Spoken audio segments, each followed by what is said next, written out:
Good evening, and welcome back to Hispa. Tonight, we journey to a time when Baghdad was the greatest city in the world. To an era when scholars from across 3 continents gathered in magnificent libraries, translating and expanding the knowledge of ancient civilizations. To the Islamic Golden Age, a period spanning over 5 centuries, when Islamic civilization led the world in science, mathematics, medicine, philosophy, and the arts. From the 7th to the 13th century, from Spain to India, the Islamic world was a beacon of learning and cultural achievement. While Europe struggled through the early Middle Ages, Muslim scholars preserved the works of ancient Greece and Rome, made groundbreaking discoveries in algebra and astronomy, pioneered surgical techniques, and created poetry and architecture of sublime beauty. This was the age of the House of Wisdom in Baghdad, where scholars worked day and night to translate, study, and expand human knowledge. The age of Harun al-Rashid, the legendary caliph of the Arabian Nights. The age when Cordoba in Spain was the most sophisticated city in Europe, with libraries, universities, and palaces that dazzled visitors. The age when Muslim scientists calculated the circumference of the earth, when physicians wrote medical texts that would be used in European universities for centuries, when mathematicians invented algebra and revolutionized our understanding of numbers. Tonight, we will walk through the streets of Baghdad and Damascus, Cairo and Cordoba. We will meet the scholars and scientists, the poets and architects, the caliphs and merchants who shaped this golden age. We will explore the religion that united this vast civilization and the diversity of cultures within it. And we will understand how the achievements of the Islamic Golden Age laid the foundations for the Renaissance and the modern world. Close your eyes and let your mind drift back across the centuries, to a time when minarets pierced the sky and the call to prayer echoed across bustling cities, to a world of turquoise domes and intricate mosaics, of perfumed gardens and flowing fountains, to the Islamic Golden Age. Take a deep breath. Let the present world fade away, and join me as we explore the light of knowledge. To understand the Islamic Golden Age, we must begin with the birth of Islam itself. In the early 7th century, the Arabian Peninsula was a land of harsh deserts, scattered oases, and tribal societies. The Arabs were divided into numerous tribes, some nomadic Bedouins moving with their herds, others settled in towns along trade routes. 2 great empires dominated the region, the Byzantine Empire to the northwest and the Sasanian Persian Empire to the northeast. These empires had been fighting each other for centuries, their wars devastating the lands between them. Arabia itself was on the periphery, a backwater in the eyes of these great powers. But in this seemingly marginal land, something momentous was about to happen. In the city of Mecca, around the year 570 CE, a boy was born who would change the course of history. His name was Muhammad ibn Abdullah. Muhammad was born into the Quraysh tribe, one of the most powerful tribes in Mecca. Mecca was an important city, a center of trade and pilgrimage, home to the Kaaba, a cubic shrine that housed idols worshipped by the Arab tribes. But Muhammad's early life was marked by hardship. His father died before he was born, his mother when he was 6, and he was raised by his grandfather, and then his uncle. Despite these difficulties, Muhammad grew into a man known for his honesty and integrity. He earned the nickname Al-Amin, the trustworthy. He worked as a merchant, and his reputation brought him to the attention of Khadija, a wealthy widow who hired him to manage her trading caravans. Impressed by his character, Khadija proposed marriage, and despite being 15 years his senior, Muhammad accepted. Their marriage was a happy one, and Khadija would become his closest companion and supporter. Muhammad was a reflective man, troubled by the social injustices, idol worship, and moral decline he saw around him. He often retreated to a cave on Mount Hira, near Mecca, to meditate and contemplate the nature of existence and divinity. In the year 610 CE, during one of these retreats, when Muhammad was 40 years old, something extraordinary happened. According to Islamic tradition, the angel Gabriel appeared to him in the cave and commanded him to read or recite. Muhammad, who was illiterate, replied that he could not read. The angel embraced him, pressing him until he could hardly breathe, and again commanded, "Read."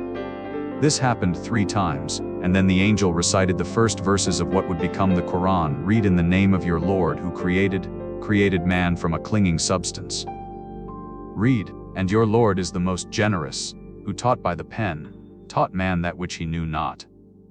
Muhammad was terrified by this experience and fled the cave.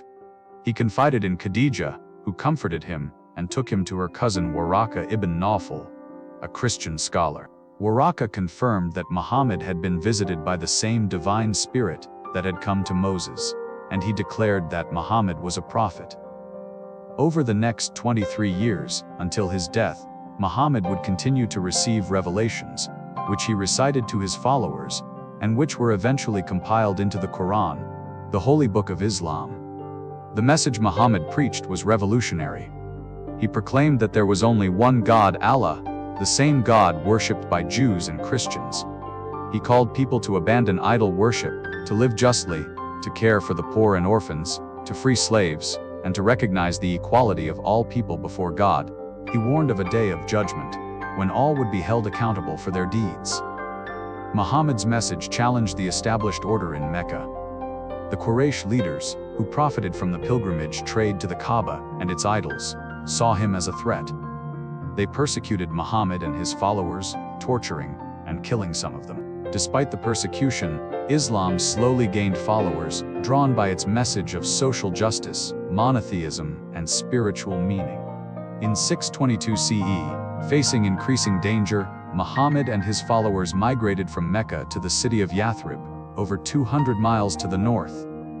This migration, known as the Hijra, marks the beginning of the Islamic calendar. Yathrib welcomed Muhammad and his followers, and the city was renamed Medina, the city of the Prophet. In Medina, Muhammad was not just a religious leader, but also a political and military one. He established a constitution that united the various tribes and religious communities in Medina, including Muslims, Jews, and pagans, into a single political entity.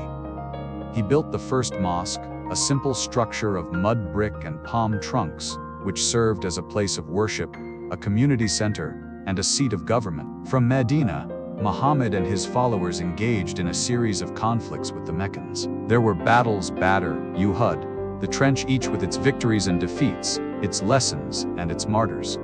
Gradually, Muhammad's influence grew, and more tribes allied with him. In 630 CE, 8 years after the Hijra, Muhammad and his followers returned to Mecca, not as refugees but as conquerors.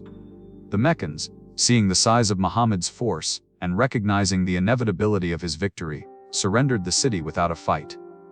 Muhammad entered Mecca humbly, his head bowed, reciting verses of gratitude. He went to the Kaaba, the sacred shrine, and ordered the destruction of the idols within, declaring that it was now dedicated solely to the worship of the one God. But Muhammad showed remarkable mercy to his former enemies. He granted a general amnesty, forgiving those who had persecuted him and his followers. This act of clemency won over many hearts, and Islam spread rapidly throughout Arabia. Over the next 2 years, tribes from across the peninsula sent delegations to Medina, pledging their allegiance and embracing Islam. By the time of Muhammad's death in 632 CE, at the age of 62, most of Arabia was united under Islam. Muhammad's death was a shock to his followers. He had not appointed a clear successor, and there was confusion and grief. But the community quickly rallied. The senior companions of the Prophet met and chose Abu Bakr, one of Muhammad's closest friends and father of his wife Aisha, to be the first caliph or successor. Abu Bakr's caliphate lasted only 2 years, but they were critical years. Several tribes, seeing Muhammad's death as an opportunity, renounced their allegiance to Medina in what is known as the Ridda Wars, or Wars of Apostasy. Abu Bakr decisively crushed these rebellions, bringing Arabia back under Islamic control. He also initiated the first military campaigns beyond Arabia, sending armies north into Byzantine Syria and Sasanian Iraq. When Abu Bakr died in 634 CE, Umar ibn al-Khattab became the second caliph. Umar was a towering figure, a man of immense energy, administrative genius, and strict piety. Under his leadership, the Islamic conquests exploded. Within a decade, Muslim armies had conquered Syria, Palestine, Egypt, Iraq, and Persia. The Byzantine Empire lost its richest provinces, and the Sasanian Empire collapsed entirely. How did this happen? How did the armies of a newly formed state, emerging from the deserts of Arabia, defeat two of the greatest empires of the time? Several factors contributed. First, the Byzantine and Sasanian empires were exhausted from their long wars against each other. Their treasuries were depleted, their armies weary, and their populations overtaxed and discontent. Second, the Muslim armies were highly motivated, fighting for a cause they believed in, with the promise of paradise for those who died in jihad or struggle in the way of God. Third, the Muslim leaders were skilled commanders, employing tactics like mobility surprise and the effective use of cavalry. Fourth, and perhaps most importantly, many of the conquered peoples welcomed, or at least accepted, Muslim rule. In Syria and Egypt, the local populations, mostly Christians, had been oppressed by Byzantine religious policies that enforced a particular interpretation of Christianity and persecuted those who disagreed. The Muslims, by contrast, allowed Christians and Jews to practice their religions freely, as long as they paid a tax called the jizya. In Persia, the Zoroastrian population was divided and demoralized, and many saw the Muslim conquest as a change of rulers rather than a catastrophe. The conquered lands were vast and diverse, stretching from the Atlantic coast of North Africa to the borders of India and China. But the early caliphs were remarkably effective at governing this immense territory. Umar established many of the administrative structures that would characterize the Islamic State.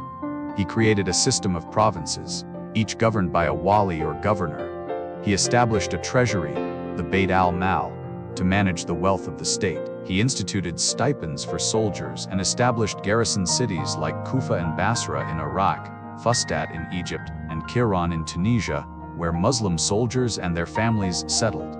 These garrison cities became centers of Islamic learning and culture. Umar also emphasized justice and accountability. He is said to have declared, "If a mule stumbles in the farthest corner of my realm, I fear God will ask me why I did not fix the road." He lived simply, wearing patched clothes and eating barley bread, and he would walk the streets of Medina at night to ensure that the people were safe and their needs were met. Umar was assassinated in 644 CE by a Persian slave, a personal vendetta unrelated to politics. His death was a great loss, but he had laid the foundations of a state that would endure. The third caliph was Uthman ibn Affan, a wealthy merchant and early convert to Islam. Uthman's caliphate is remembered for two major achievements. First, he oversaw the compilation of the Quran into a standardized written text. Until then, the Quran existed in the memories of those who had heard the Prophet recite it, and in various written fragments. Uthman commissioned a committee to collect all the verses, verify them with those who had memorized them, and produce a single authoritative text.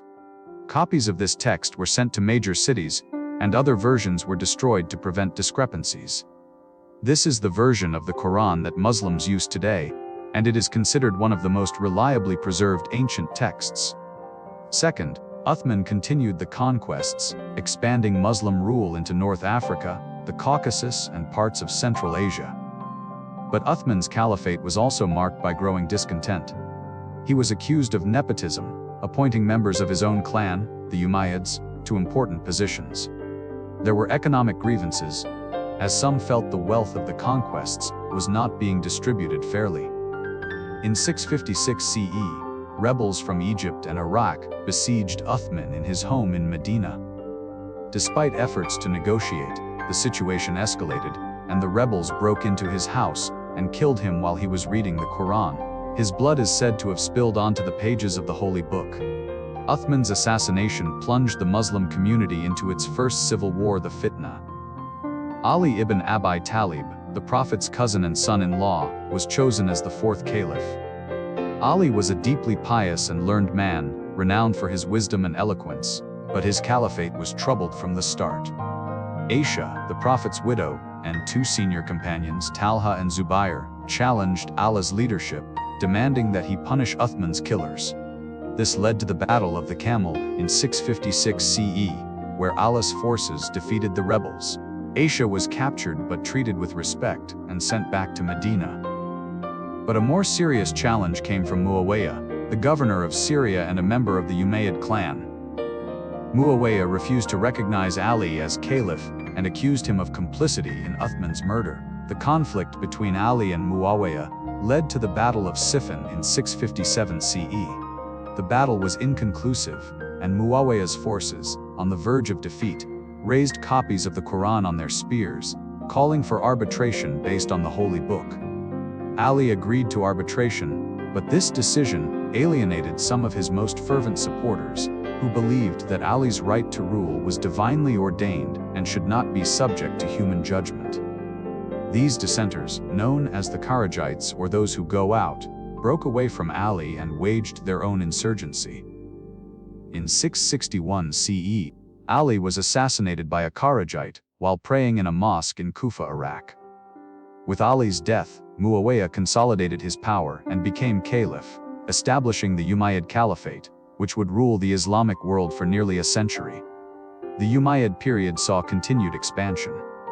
Muslim armies crossed North Africa and, in 711 CE, crossed the Strait of Gibraltar into Spain, defeating the Visigothic kingdom and establishing Muslim rule over most of the Iberian Peninsula, which the Arabs called Al-Andalus. In the east, Muslim forces pushed into Central Asia and reached the borders of India and China. The Umayyad capital was Damascus in Syria, a city that became the center of a vast empire stretching from Spain to the Indus River. The Umayyads were great builders. They constructed the Dome of the Rock in Jerusalem, one of the earliest and most beautiful examples of Islamic architecture, its golden dome still dominating the skyline of the old city. They built the Great Mosque of Damascus, the Aqsa Mosque in Jerusalem, and numerous palaces and desert castles. But the Umayyad dynasty was not without problems. They were criticized for favoring Arabs over non-Arab converts to Islam, known as Mawali. Despite Islam's teaching of equality, Mawali were often treated as second-class citizens, paying higher taxes and excluded from positions of power. There were also divisions within the Arab tribes themselves, particularly between those from the North Qays and those from the South Yemen. These tribal rivalries led to frequent conflicts. In 750 CE, a revolution overthrew the Umayyads. The revolution was led by the Abbasids, descendants of Abbas, an uncle of the Prophet Muhammad. The Abbasids capitalized on widespread discontent, promising a more inclusive and just rule. They had strong support among the Mawali, particularly in the eastern provinces like Khurasan in Persia. The Abbasid forces defeated the Umayyad armies, and they systematically hunted down and killed members of the Umayyad family. Only one Umayyad prince, Abd al-Rahman, escaped. He fled across North Africa and eventually reached Spain, where he established an independent Umayyad emirate in Cordoba, which would later become a caliphate and a brilliant center of culture and learning. The Abbasids moved the capital from Damascus to a new city, Baghdad, founded in 762 CE by the second Abbasid caliph, al-Mansur. Baghdad was strategically located on the Tigris River in Iraq, at the crossroads of trade routes connecting Asia, Africa, and Europe. The city was designed as a perfect circle, with the caliph's palace and the main mosque at the center, surrounded by markets, administrative buildings, and residential quarters. Baghdad quickly became the largest and most prosperous city in the world, with a population that may have reached over 1 million at its peak. It was a cosmopolitan metropolis, home to Arabs, Persians, Turks, Jews, Christians, Zoroastrians, and people from distant lands. It was a city of scholars and poets, merchants and artisans, a place where wealth and learning flourished. And it was in Baghdad, under the Abbasid caliphs, that the Islamic Golden Age truly began. The Abbasid Caliphate, which ruled from 750 to 1258 CE, represents the zenith of Islamic civilization. Though the Abbasids eventually lost political control over much of their empire, their cultural and intellectual influence was immense. Let us explore the Abbasid era, understanding how Baghdad became the center of the world, and how Islamic civilization reached heights of achievement that would not be matched for centuries. The founder of the Abbasid dynasty was Abu al-Abbas al-Safa, the Bloodshedder, a name that reflects the violence of the revolution that brought him to power. But it was his brother and successor, al-Mansur, who truly established the dynasty. Al-Mansur was a shrewd and ruthless ruler, focused on consolidating power and building a strong state. He chose the site for Baghdad carefully, consulting astrologers to find the most auspicious location and date for its founding. The construction of Baghdad was an immense undertaking, employing tens of thousands of workers, architects, craftsmen, laborers from across the empire. The city was built in just 4 years, from 762 to 766 CE, a testament to Al-Mansur's determination and the resources at his command. The city's circular design was unique. The outer wall had 4 gates, each aligned with a major trade route: Kufa to the south, Basra to the southeast, Khorasan to the northeast, and Syria to the northwest. Inside the walls were markets, residential areas, and administrative buildings. At the very center stood the Caliph's palace, the Golden Gate Palace, and next to it, the Great Mosque. The palace was said to have a green dome that could be seen from miles away, a symbol of the Caliph's authority. Al-Mansur was frugal in his personal life, but he invested heavily in infrastructure, military organization, and the recruitment of talented administrators. He established a professional bureaucracy, drawing on Persian administrative traditions. Many of his officials were from the Persian aristocracy, who brought with them centuries of experience in governance. This blending of Arab and Persian cultures became a hallmark of Abbasid civilization. Al-Mansur's grandson, Harun al-Rashid, became the most famous of the Abbasid caliphs. Harun reigned from 786 to 89 CE, and his rule is often seen as the pinnacle of Abbasid power and splendor.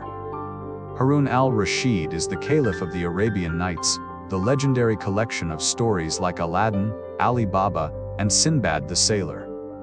In these tales, Harun is depicted as a just and adventurous ruler who disguises himself and walks through the streets of Baghdad at night to learn about the lives of his subjects.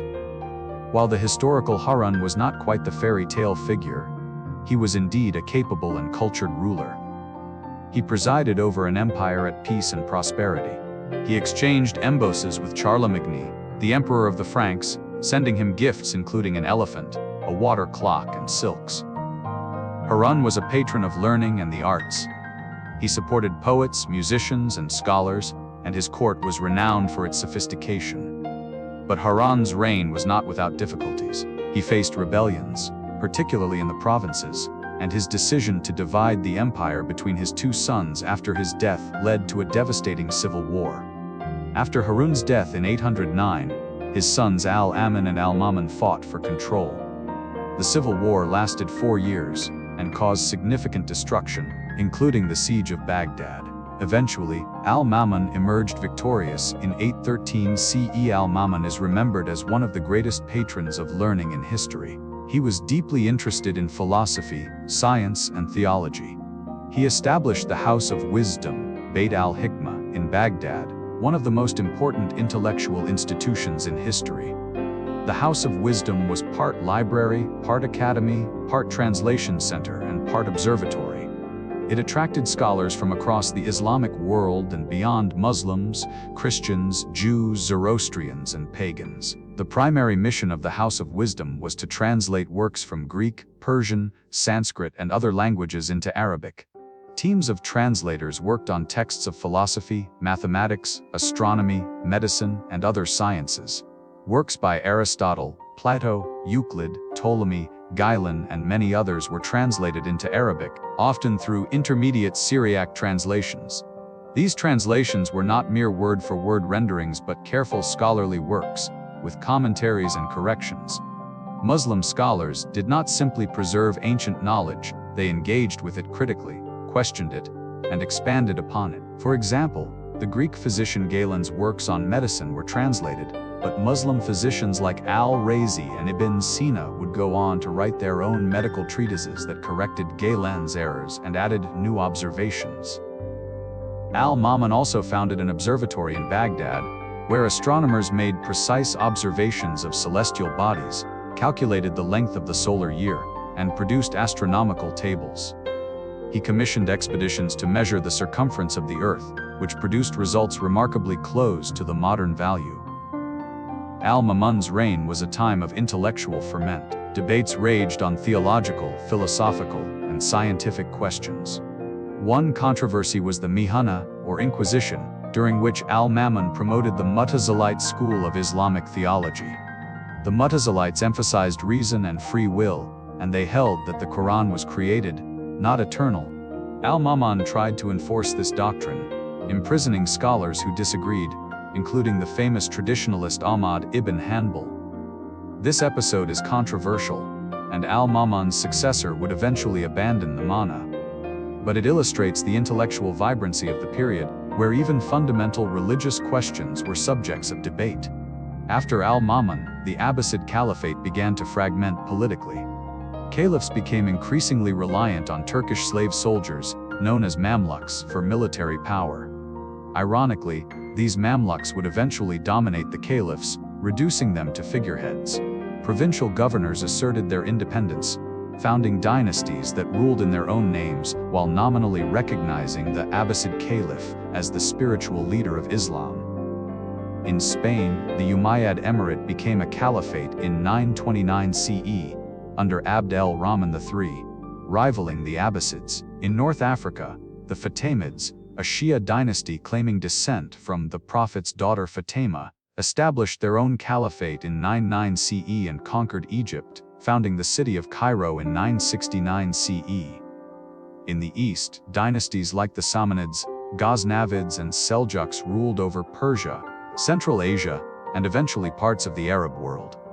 Despite this political fragmentation, Islamic civilization remained culturally united. Arabic was the language of administration, scholarship, and high culture across the Islamic world. Scholars traveled freely, studying in different cities, and ideas and innovations spread rapidly. This was the age of the great polymaths, individuals who made contributions in multiple fields. One such figure was al-Khwarizmi, a Persian mathematician and astronomer, who worked at the House of Wisdom in the early 9th century. Al-Khwarizmi wrote a book, the compendious book on calculation by completion and balancing, which introduced systematic methods for solving linear and quadratic equations. The title of this book gives us the word algebra, from the Arabic al-jabr, meaning completion or restoration. Al-Khwarizmi's work introduced algebraic techniques to the Islamic world and later to Europe, revolutionizing mathematics. His name also gives us the word algorithm, reflecting his influence on mathematical procedures. Another towering figure was al-Razi, known in the West as Rhazes, a Persian physician and chemist who lived in the 9th and 10th centuries. Al-Razi was the chief physician at hospitals in Baghdad and his hometown of Ray near modern Tehran. He wrote over 200 works on medicine, philosophy, and alchemy. His most famous work, the comprehensive book on medicine, was a vast medical encyclopedia, summarizing all known medical knowledge of his time. Al-Razi was a keen observer and experimenter. He was the first to differentiate smallpox from measles, providing clear clinical descriptions that allowed physicians to diagnose and treat these diseases more effectively. He advocated for careful observation, experimentation, and skepticism of received authority, principles that are fundamental to modern science. Ibn Sina, known in the West as Avicenna, was another Persian polymath, perhaps the most famous scholar of the Islamic Golden Age. Born in 980 CE near Bukhara, in present-day Uzbekistan, Ibn Sina was a child prodigy, memorizing the Quran by age 10 and mastering medicine by 16. He wrote over 400 works on a wide range of subjects: medicine, philosophy, astronomy, chemistry, poetry, and more. His most influential work is the Canon of Medicine, a 5-volume medical encyclopedia that systematized medical knowledge. The canon covered anatomy, diagnosis, pharmacology, surgery, and treatment of diseases. It became the standard medical textbook in both the Islamic world and Europe, used in universities for over 600 years. Ibn Sina also made significant contributions to philosophy, writing commentaries on Aristotle and developing his own philosophical system that synthesized Aristotelian and Islamic thought. His work influenced later philosophers, both Muslim and Christian, including Thomas Aquinas. Astronomy flourished during the Islamic Golden Age. Muslim astronomers built observatories, developed sophisticated instruments like the astrolabe and quadrant, and made precise observations. They corrected errors in Ptolemy's astronomical models and developed new theories. Al-Battani, a Syrian astronomer of the late 9th and early 10th centuries, made accurate measurements of the length of the solar year and the precession of the equinoxes. His work was translated into Latin and influenced European astronomers, including Copernicus. Ibn al-Haytham, known in the West as Al-Hazan, was an 11th century Iraqi scientist who made groundbreaking contributions to optics. He wrote the Book of Optics, a 7-volume treatise that explained vision, light, color, and reflection. Ibn al-Haytham rejected the ancient Greek theory that vision occurred because the eyes emitted rays. Instead, he correctly explained that we see because light reflects off objects and enters our eyes. He experimented with lenses and mirrors, and he laid the foundations for the development of the camera obscura. His work on optics influenced later European scientists, including Roger Bacon and Johannes Kepler. Chemistry, or alchemy as it was known, was another field where Muslim scholars excelled. Jabir ibn Hayyan, known in the West as Geber, was an 8th century alchemist who is considered one of the founders of chemistry. He emphasized experimentation and developed techniques like distillation, crystallization, and sublimation. He described substances like sulfuric acid, nitric acid, and aqua regia. While alchemy was partly concerned with the mystical goal of transmuting base metals into gold, it also involved practical work with chemicals and processes that laid the groundwork for modern chemistry. Geography and cartography were also advanced by Muslim scholars. Al-Idrisi, a 12th century geographer from Morocco, created a world map for King Roger II of Sicily. His map, known as the Tabula Rogeriana, was the most accurate world map of its time, depicting Europe, North Africa, and Asia in remarkable detail. Muslim travelers like Ibn Battuta journeyed vast distances, documenting the lands, peoples, and cultures they encountered. Ibn Battuta traveled over 75,000 miles, visiting much of Africa, Asia, and even China, and his accounts provide invaluable historical insights. The Islamic world also saw remarkable developments in engineering and technology. Water clocks, mechanical automata, and windmills were invented or improved upon. The Bunu Musa brothers, 3 9th century brothers who worked at the House of Wisdom, wrote the Book of Ingenious Devices, describing over 100 mechanical devices, including automated systems and hydraulic machines. Agriculture benefited from innovations in irrigation, the introduction of new crops, and the compilation of agricultural manuals.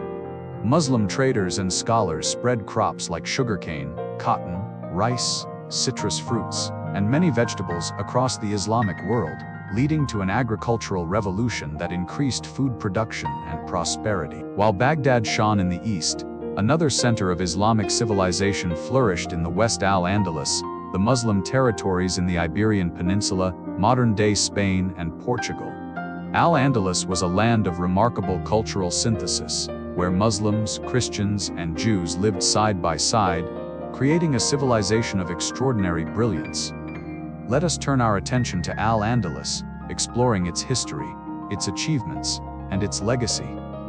The Muslim conquest of Spain began in 711 CE when Tariq ibn Ziyad, a Berber general serving the Umayyad governor of North Africa, crossed the Strait of Gibraltar with a small army.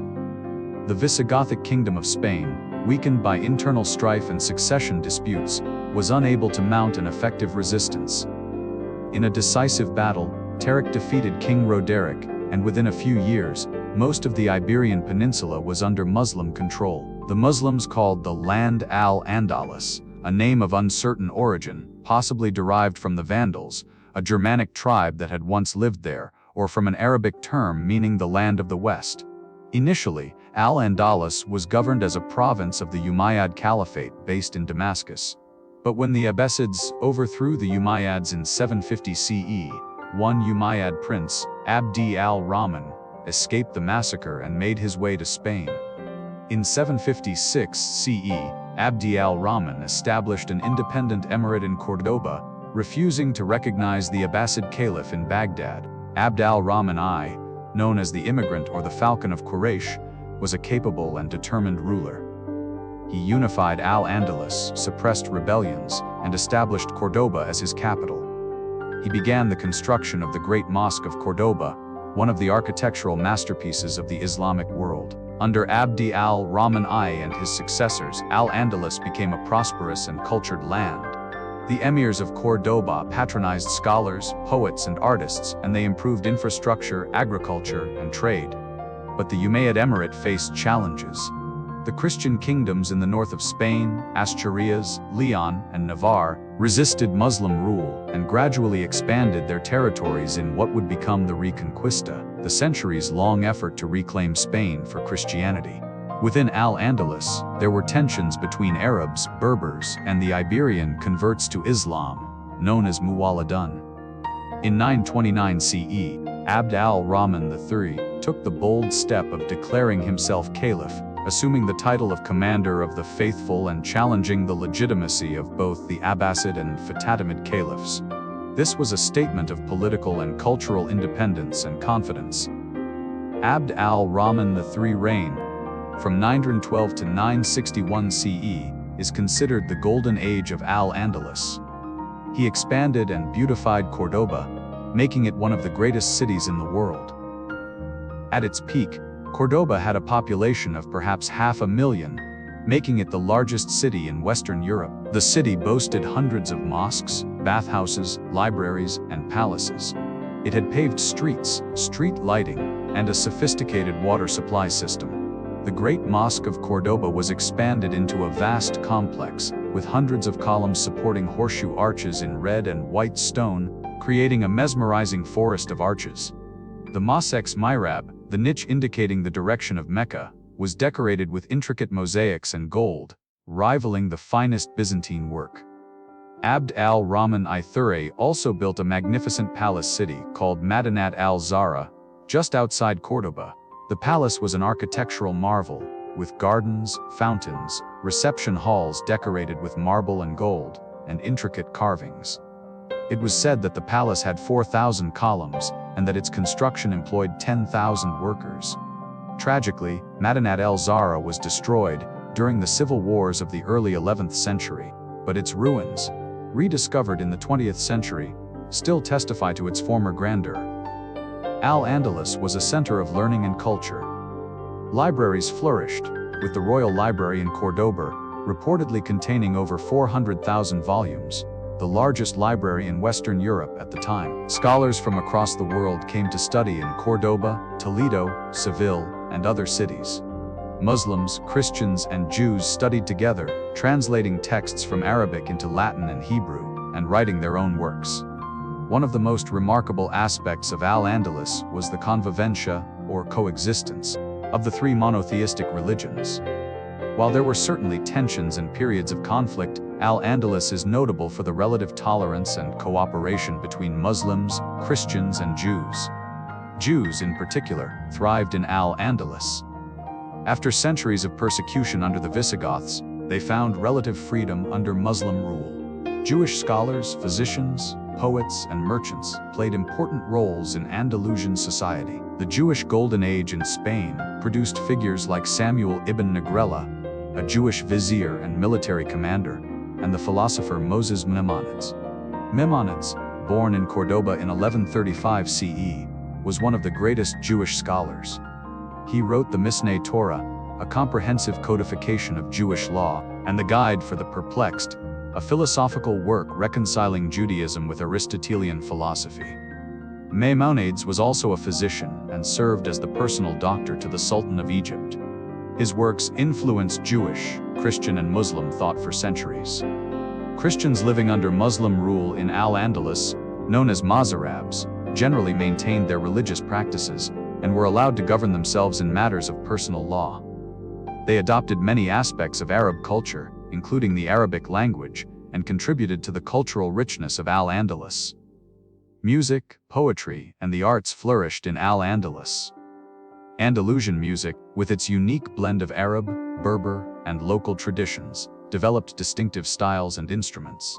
The oud, a stringed instrument, and the kanun, a type of zither, were popular. Andalusian music influenced the development of flamenco and other Spanish musical traditions. Poetry was highly valued, and Andalusian poets like Ibn Hazm, who wrote The Ring of the Dove, a treatise on love, and Ibn Zaydan, whose love poems are still celebrated, enriched Arabic literature. The Muwasha, a poetic form that originated in Al-Andalus, combined classical Arabic with colloquial Arabic and Romance languages, creating a hybrid style that was innovative and expressive. Philosophy also thrived. Ibn Rushd, known in the West as Averroes, was a 12th century philosopher, jurist, and physician from Cordoba. He wrote extensive commentaries on Aristotle, making Aristotle's works accessible to both the Islamic and Christian worlds. Averroes defended the compatibility of reason and faith, arguing that philosophical inquiry and religious belief were not contradictory. His ideas influenced later European philosophers, particularly Thomas Aquinas and the Scholastics.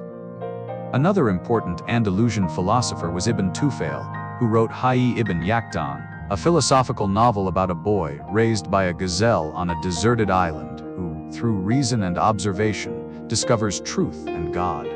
This work influenced later European literature and philosophy, including the concept of the noble savage and even elements of Robinson Crusoe. But Al-Andalus was not immune to conflict. In the early 11th century, the Umayyad Caliphate of Cordoba collapsed, and Al-Andalus fragmented into small kingdoms called taifas. These taifa kingdoms were often at war with each other and with the Christian kingdoms in the north. To resist Christian advances, the taifa rulers called for help from the Almoravids, a Berber dynasty from North Africa. The Almoravids arrived in 1086 CE, defeated the Christians at the Battle of Sagrajas, but then proceeded to conquer the taifa kingdoms and impose a stricter, more austere form of Islam. Later, the Almohads, another Berber dynasty, replaced the Almoravids. The Almohads continued to resist the Christian Reconquista, but they also enforced religious orthodoxy, which led to the persecution of Jews and Christians and the flight of scholars like Maimonides. The Christian kingdoms gradually reconquered Al-Andalus. In 1236, Cordoba fell to the Kingdom of Castile. Seville fell in 1248. By the mid-13th century, only the small kingdom of Granada remained under Muslim rule. The Nasrid dynasty of Granada built the Alhambra, a palace and fortress complex that is one of the most exquisite examples of Islamic architecture in the world. The Alhambra's intricate stucco work, colorful tiles, and beautiful gardens epitomize the artistic achievements of Al-Andalus. But Granada could not hold out forever. In 1492, the Catholic monarchs Ferdinand and Isabella conquered Granada, ending Muslim rule in Spain. The fall of Granada marked the end of Al-Andalus, but its legacy endured. The cultural, scientific, and philosophical achievements of Al-Andalus were transmitted to Christian Europe, playing a crucial role in the Renaissance and the development of Western civilization. We have journeyed from the deserts of Arabia to the grand city of Baghdad, from the House of Wisdom to the splendors of Cordoba. We have witnessed the rapid expansion of Islam, the establishment of the Abbasid Caliphate, and the flowering of culture and learning in Al-Andalus. We have met prophets and caliphs, scholars and poets, and we have seen how Islamic civilization became the most advanced in the world. But there is so much more to discover. In the next part of our journey, we will delve into the intellectual achievements of the Islamic Golden Age. We will explore mathematics and science, medicine and astronomy. We will meet the great minds whose work shaped our understanding of the world. We will see how the Islamic world preserved, translated, and expanded the knowledge of ancient civilizations. And we will understand how this knowledge was transmitted to Europe, sparking the Renaissance and the scientific revolution. But for now, rest. Let the images settle: the great mosques with their soaring minarets, the scholars bent over manuscripts in candlelit libraries, the caravans crossing the desert, the fountains and gardens of palaces. Breathe deeply and drift toward sleep. We will continue soon. Mathematics was one of the crowning achievements of the Islamic Golden Age. Muslim mathematicians did not merely preserve the mathematical knowledge of earlier civilizations, they revolutionized it, introducing new concepts and methods that would transform the field forever. Let us explore the mathematical innovations of the Islamic Golden Age, understanding how they changed our world. The foundation of Islamic mathematics was built on the work of earlier civilizations. The Greeks had developed geometry to a high level, producing masterpieces like Euclid's Elements. The Indians had made crucial advances in arithmetic and algebra, including the concept of zero and the decimal place value system. The Babylonians had developed sophisticated methods for solving equations. Muslim scholars inherited all of these traditions, translated the key texts into Arabic, and then built upon them. One of the most important figures in the history of mathematics is Muhammad ibn Musa al-Khwarizmi, whom we mentioned earlier. Al-Khwarizmi lived in the early 9th century and worked at the House of Wisdom in Baghdad under Caliph al-Ma'mun. His most famous work is the compendious book on calculation by completion and balancing, written around 820 CE. This book introduced systematic methods for solving linear and quadratic equations using algebraic techniques. Before Al-Khwarizmi, problems were typically solved using geometric methods or specific numerical examples. Al-Khwarizmi introduced a general algorithmic approach that worked for all equations of a given type. He classified equations into 6 types and provided step-by-step procedures for solving each. For example, to solve an equation like x squared plus 10x equals 39, Al-Khwarizmi described a process: take half of the coefficient of x, which is 5, square it 25, add it to the constant term, 39 giving 64, take the square root 8, subtract half the coefficient of x5, and you get x equals 3. This is essentially the method we call completing the square, and it's still taught today. The word algebra comes from the Arabic term al-jabr, which appears in the title of Al-Khwarizmi's book and means restoration or completion, referring to the process of moving terms from one side of an equation to the other. Al-Khwarizmi's work was translated into Latin in the 12th century and became the standard algebra textbook in European universities. The word algorithm, a fundamental concept in computer science, comes from the Latinized version of Al-Khwarizmi's name, algorithmi. Another of Al-Khwarizmi's contributions was popularizing the Hindu-Arabic numeral system. He wrote a book, now lost in its original Arabic, but preserved in Latin translation, that explained the decimal place value system using the digits 0 through 9. This system, which originated in India, was far superior to the Roman numerals used in Europe or the cumbersome Greek system. With Hindu-Arabic numerals, arithmetic operations like addition, subtraction, multiplication, and division became much simpler. Thanks to Al-Khwarizmi and other Muslim scholars, this system spread throughout the Islamic world and eventually to Europe, where it revolutionized mathematics, commerce, and science. Imagine trying to multiply makmaxxiv by dccccxlvi in Roman numerals. It's nearly impossible. But with Hindu-Arabic numerals, 1984 times 847 can be calculated using standard methods. The number 0, in particular, was a revolutionary concept. The ancient Greeks and Romans had no symbol for 0, which limited their mathematical abilities. The Indians invented the concept of 0 as both a placeholder and a number in its own right, and Muslim mathematicians recognized its importance and spread it to the world. 0 allows for the place value system, where the position of a digit determines its value, and it's essential for modern mathematics and science. Another towering figure in Islamic mathematics was Omar Khayyam, a Persian polymath born in 1048 CE. Omar Khayyam is perhaps best known in the West as a poet, author of the Rubaiyat, a collection of quatrains translated into English in the 19th century. But Khayyam was also a brilliant mathematician and astronomer. Khayyam wrote a treatise on algebra that went beyond Al-Khwarizmi's work. He provided the first complete classification of cubic equations involving x cubed, and developed geometric methods for solving them. While he couldn't solve cubic equations algebraically, that would come centuries later, his geometric approach was innovative and influential. Khayyam also made contributions to the theory of parallels in geometry, attempting to prove Euclid's fifth postulate, the parallel postulate. His work anticipated some concepts of non-Euclidean geometry, though he didn't develop them fully. As an astronomer, Khayyam led a team that reformed the Persian calendar, creating the Jalali calendar, which is remarkably accurate. The Jalali calendar's year is only slightly different from the true solar year, more accurate than the Gregorian calendar still used today. Trigonometry, the study of triangles and the relationships between their sides and angles, was greatly advanced by Muslim mathematicians. The Greeks had developed some trigonometric concepts, but Muslim scholars systematized and expanded the field. Abu Wafa al-Bazjani, a 10th century mathematician from Persia, made significant contributions to trigonometry. He introduced the tangent function and developed methods for calculating trigonometric tables with high precision. He also worked on spherical trigonometry, which is essential for astronomy and navigation. Nasir al-Din al-Tusi, a 13th century Persian polymath, wrote the first treatise on trigonometry as an independent mathematical discipline, separate from astronomy. His work treatise on the quadrilateral systematized plane and spherical trigonometry and introduced new theorems.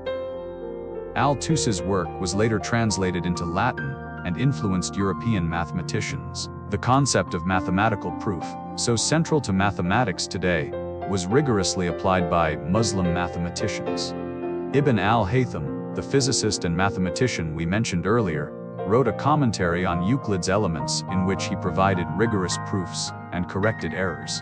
He emphasized the importance of logical reasoning and skepticism, principles that are fundamental to mathematics and science. Muslim mathematicians also made advances in number theory, the study of the properties of integers. Al-Karaji, a 10th century mathematician, worked on problems involving sequences and series, and he anticipated some concepts of mathematical induction. Muslim scholars were fascinated by problems involving amicable numbers, perfect numbers, and prime numbers, and they made contributions that would be built upon by later mathematicians. The Islamic world also saw the development of combinatorics, the study of counting, arrangement, and combination.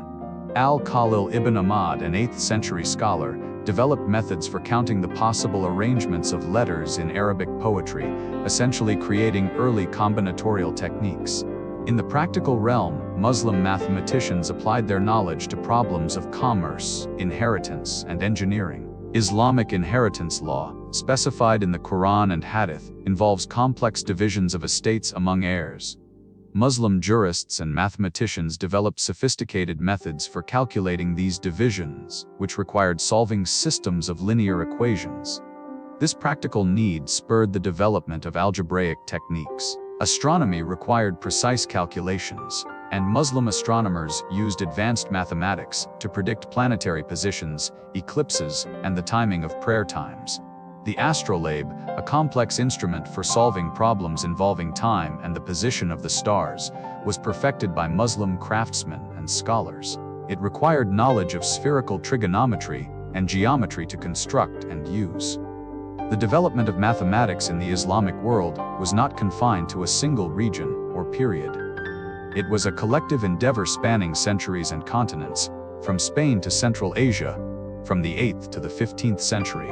Scholars built on each other's work, corresponded, traveled, and studied in different centers of learning.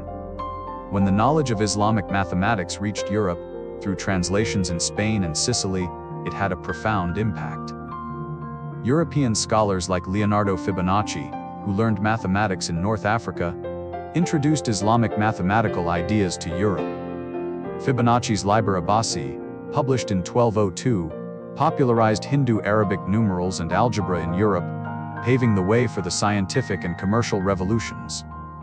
Without the mathematical innovations of the Islamic Golden Age, the development of modern science, technology, and even computer science would have been impossible.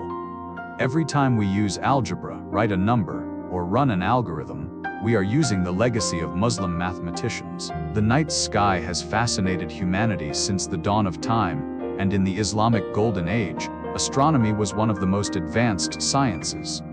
Muslim astronomers made precise observations, developed sophisticated instruments, and created astronomical theories that challenged and refined the work of their predecessors. Let us explore the astronomical achievements of the Islamic world. Astronomy held a special place in Islamic culture for several reasons. First, religious practices required astronomical knowledge.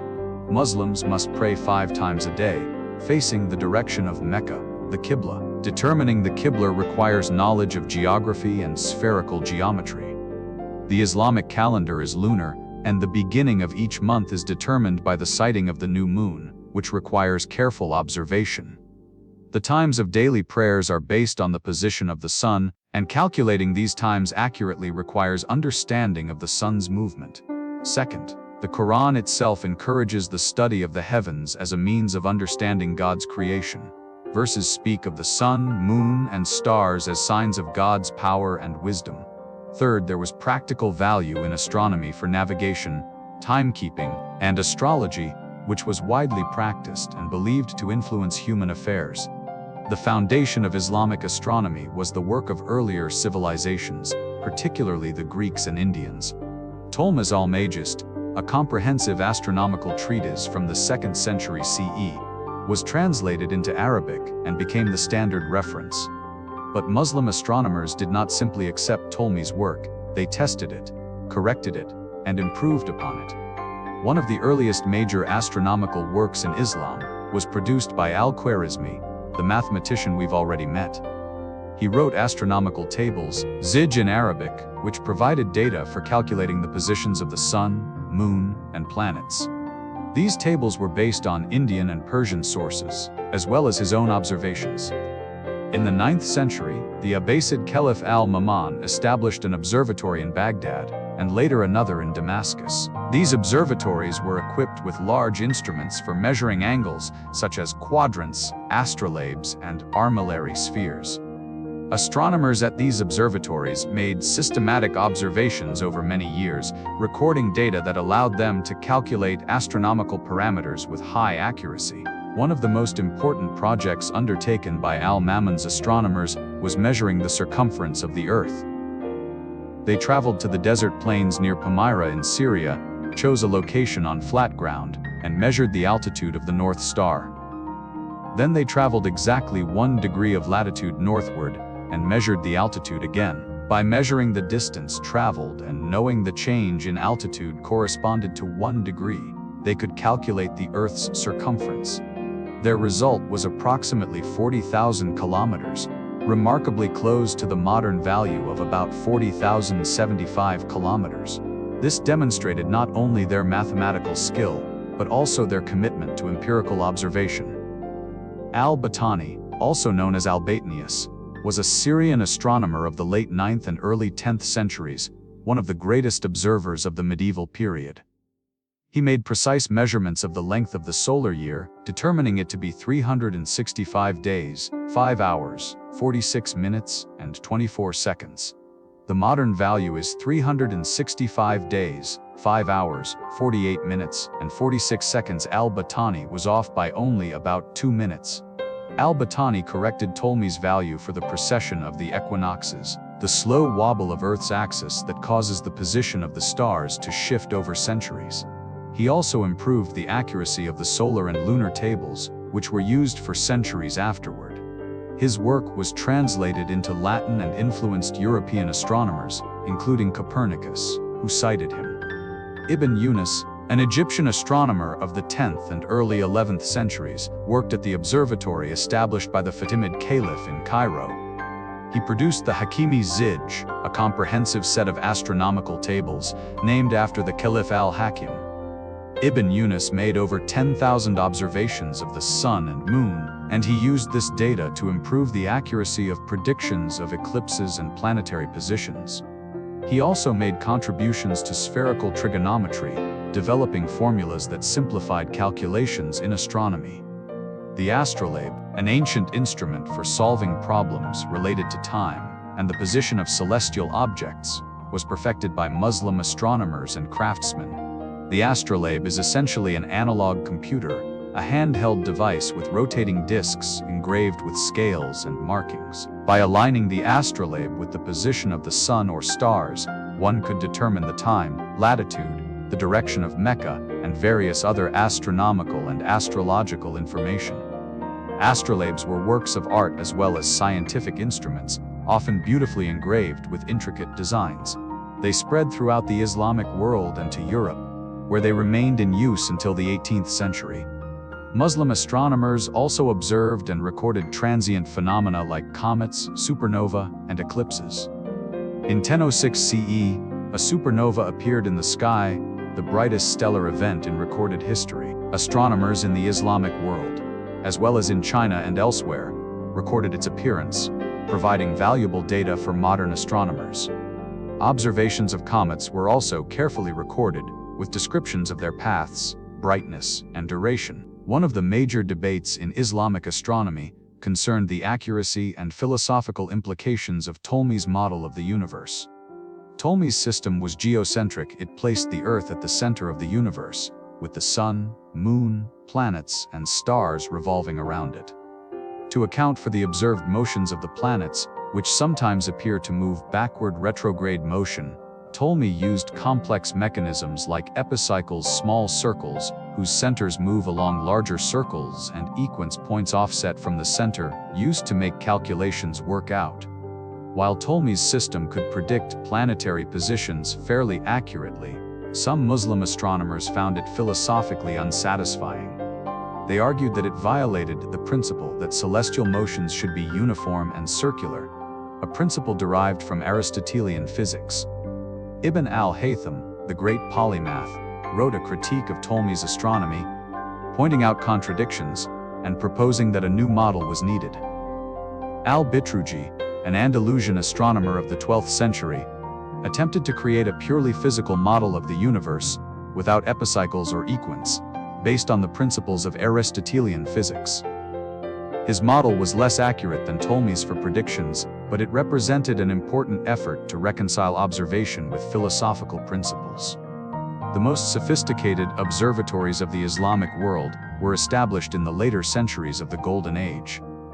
In the 13th century, Nasir al-Din al-Tusi, the Persian polymath, worked at the Maraga Observatory in Persia, built under the patronage of the Mongol ruler Hulagu Khan. The Maraga Observatory was the most advanced of its time, with large instruments for precise observations and a library of hundreds of thousands of books. Al-Tusi and his colleagues made detailed observations and produced a new set of astronomical tables, the Zij-i-Ilkhani, which were the most accurate of the medieval period. Al-Tusi also developed the Tusi couple, a mathematical device consisting of two circles, one rolling inside the other, that could produce linear motion from circular motions. This was significant because it allowed astronomers to model planetary motions without using Ptolemy's equant, which was philosophically problematic. The Tusi couple and related mathematical techniques developed at Maraga may have influenced Copernicus, who used similar methods in his heliocentric model, though the exact path of transmission is debated. In the 15th century, Ulugh Beg, a grandson of the conqueror Timur and ruler of Samarkand, established a magnificent observatory in Samarkand. Ulugh Beg was himself a mathematician and astronomer, and he gathered a team of scholars to conduct observations and compile new astronomical tables. The Samarkand Observatory had a huge meridian arc, a quadrant with a radius of 40 meters, built into a trench in the ground, allowing for extremely precise measurements of the positions of stars and the sun. Ulugh Beg's star catalogue, containing the positions of over 1,000 stars, was the most accurate since Ptolemy's time and remained in use for centuries. Islamic astronomy declined after the 15th century due to political upheavals, the fall of patronage, and shifting intellectual trends. But the achievements of Muslim astronomers left an enduring legacy. Many star names in use today are Arabic Betelgeuse, Regil, Aldebaran, Altair, Deneb, and many others. Astronomical terms like Nadir and Zenith come from Arabic. The astronomical knowledge and methods developed in the Islamic world were transmitted to Europe through translations and through direct contact in Spain and Sicily. They contributed to the eventual development of the heliocentric model by Copernicus and the scientific revolution. Medicine was one of the most advanced sciences in the Islamic Golden Age. Muslim physicians built on the medical knowledge of the Greeks, Indians, and Persians, and they made original contributions that advanced the understanding and practice of medicine. Let us explore the medical achievements of the Islamic world and the physicians who shaped the healing arts. The foundation of Islamic medicine was the works of ancient Greek physicians, particularly Hippocrates and Galen. Hippocrates, the father of medicine, lived in Greece in the 5th century BCE and established medicine as a rational discipline based on observation and reasoning rather than superstition. The Hippocratic Corpus, a collection of medical texts attributed to Hippocrates and his followers, covered topics like diseases, treatments, surgery, and medical ethics. The Hippocratic Oath, a pledge to practice medicine ethically, is still taken by physicians today. Galen, a Greek physician who lived in the 2nd century CE in the Roman Empire, wrote extensively on anatomy, physiology, and treatment. Galen's theories dominated Western and Islamic medicine for over 1,000 years. He believed in the theory of the 4 humors: blood, phlegm, yellow bile, and black bile, and that health depended on their balance. Galen's works were translated into Arabic in the 9th century, and Muslim physicians studied them intensively. But Muslim physicians did not merely accept Galen's teachings. They tested them, corrected errors, and made their own discoveries. One of the earliest and most important Muslim physicians was Abu Bakr Muhammad ibn Zakaria al-Razi, known in the West as Rhazes. We mentioned al-Razi earlier. Let us now explore his medical contributions in more detail. Al-Razi was born in the Persian city of Rai, near modern Tehran, around 854 CE. He initially pursued a career in music and alchemy, but he later turned to medicine and became one of the most celebrated physicians of his time. Al-Razi served as the chief physician at hospitals in Rai and Baghdad, and he wrote over 200 books and treatises on medicine, philosophy, alchemy, and other subjects. His most famous medical work is Al-Hawi, known in Latin as Canonins, a comprehensive medical encyclopedia that compiled all known medical knowledge, including his own clinical observations and case studies. The book is massive, filling over 20 volumes, and it covers diseases, diagnosis, treatment, surgery, and pharmacology. Al-Hawi was translated into Latin in the 13th century and became a standard reference in European universities. Al-Razi's most influential work is a short treatise, a treatise on smallpox and measles. In this book, Al-Razi provided the first clear clinical description of smallpox and measles as distinct diseases. Before this, physicians often confused the two, as both cause fever and rashes. Al-Razi described the symptoms of each disease, their progression, and methods for treatment. His careful observations and systematic approach exemplify the empirical method. Al-Razi also wrote The Virtuous Life, a book on medical ethics, emphasizing the physician's duty to serve all patients, rich and poor, and to continually learn and improve. He advocated for the use of observation and experimentation rather than relying solely on authority. Al-Razi's motto was, "Truth in medicine is an unattainable goal, and the art of medicine, as described in books, is far beneath the practical experience of a skillful and thoughtful physician." This reflects his emphasis on clinical experience and critical thinking. Another giant of Islamic medicine was Abu Ali al-Husayn ibn Sina, known in the West as Avicenna. We've mentioned Ibn Sina before, now let us delve into his medical achievements. Ibn Sina was born in 980 CE near Bokhara, in present-day Uzbekistan. A child prodigy, he mastered the Quran, literature, and logic by age 10, and by 16, he was practicing medicine and had treated patients whom other physicians could not help. His most famous work is Al-Canon fi al-Tib, the Canon of Medicine, a 5-volume medical encyclopedia that became the most influential medical text for centuries. The Canon is a systematic and comprehensive work, covering all aspects of medicine known at the time. Volume 1 deals with general principles of medicine, anatomy, and physiology. Volume 2 covers simple drugs, listing over 700 substances, their properties, and medicinal uses. Volume 3 discusses diseases affecting specific parts of the body, organized from head to toe. Volume 4 covers diseases that affect the entire body, like fevers and infectious diseases. Volume 5 discusses compound medicines, recipes for drugs made from multiple ingredients. Ibn Sina's canon introduced several innovations. He described the contagious nature of tuberculosis and the transmission of diseases through water and soil. He recognized that diseases could spread through tiny, invisible organisms, anticipating the germ theory of disease by centuries. He described the symptoms of diabetes, including the sweet taste of diabetic urine. He discussed mental illnesses, recognizing that psychological factors could affect physical health. He described meningitis, and he differentiated between different types of hepatitis. Ibn Sina emphasized the importance of a healthy lifestyle, including diet, exercise, sleep, and emotional well-being, in preventing disease. He wrote, "Medicine is the science by which we learn the various states of the human body in health, and when not in health, and the means by which health is likely to be lost and, when lost, is likely to be restored." The canon was translated into Latin in the 12th century by Gerard of Cremona, and it became the standard medical textbook in European universities, used well into the 17th century. The canon's influence extended to the Islamic world, Europe, and even China, where it was translated and used. Another important physician was Abu al-Qasim al-Zahrawi, known in the West as Abul Qasim. He was born in 936 CE in Cordoba, in Al-Andalus, and he worked as a court physician for the Umayyad Caliph. Al-Zahrawi is considered the father of modern surgery. His major work, Al-Tasrif, The Method of Medicine, is a 30-volume medical encyclopedia covering surgery, medicine, ophthalmology, orthopedics, and pharmacology. The surgical section of Al-Tasrif is particularly remarkable. Al-Zahrawi described over 200 surgical instruments, many of which he invented or improved, and he provided detailed instructions for their use.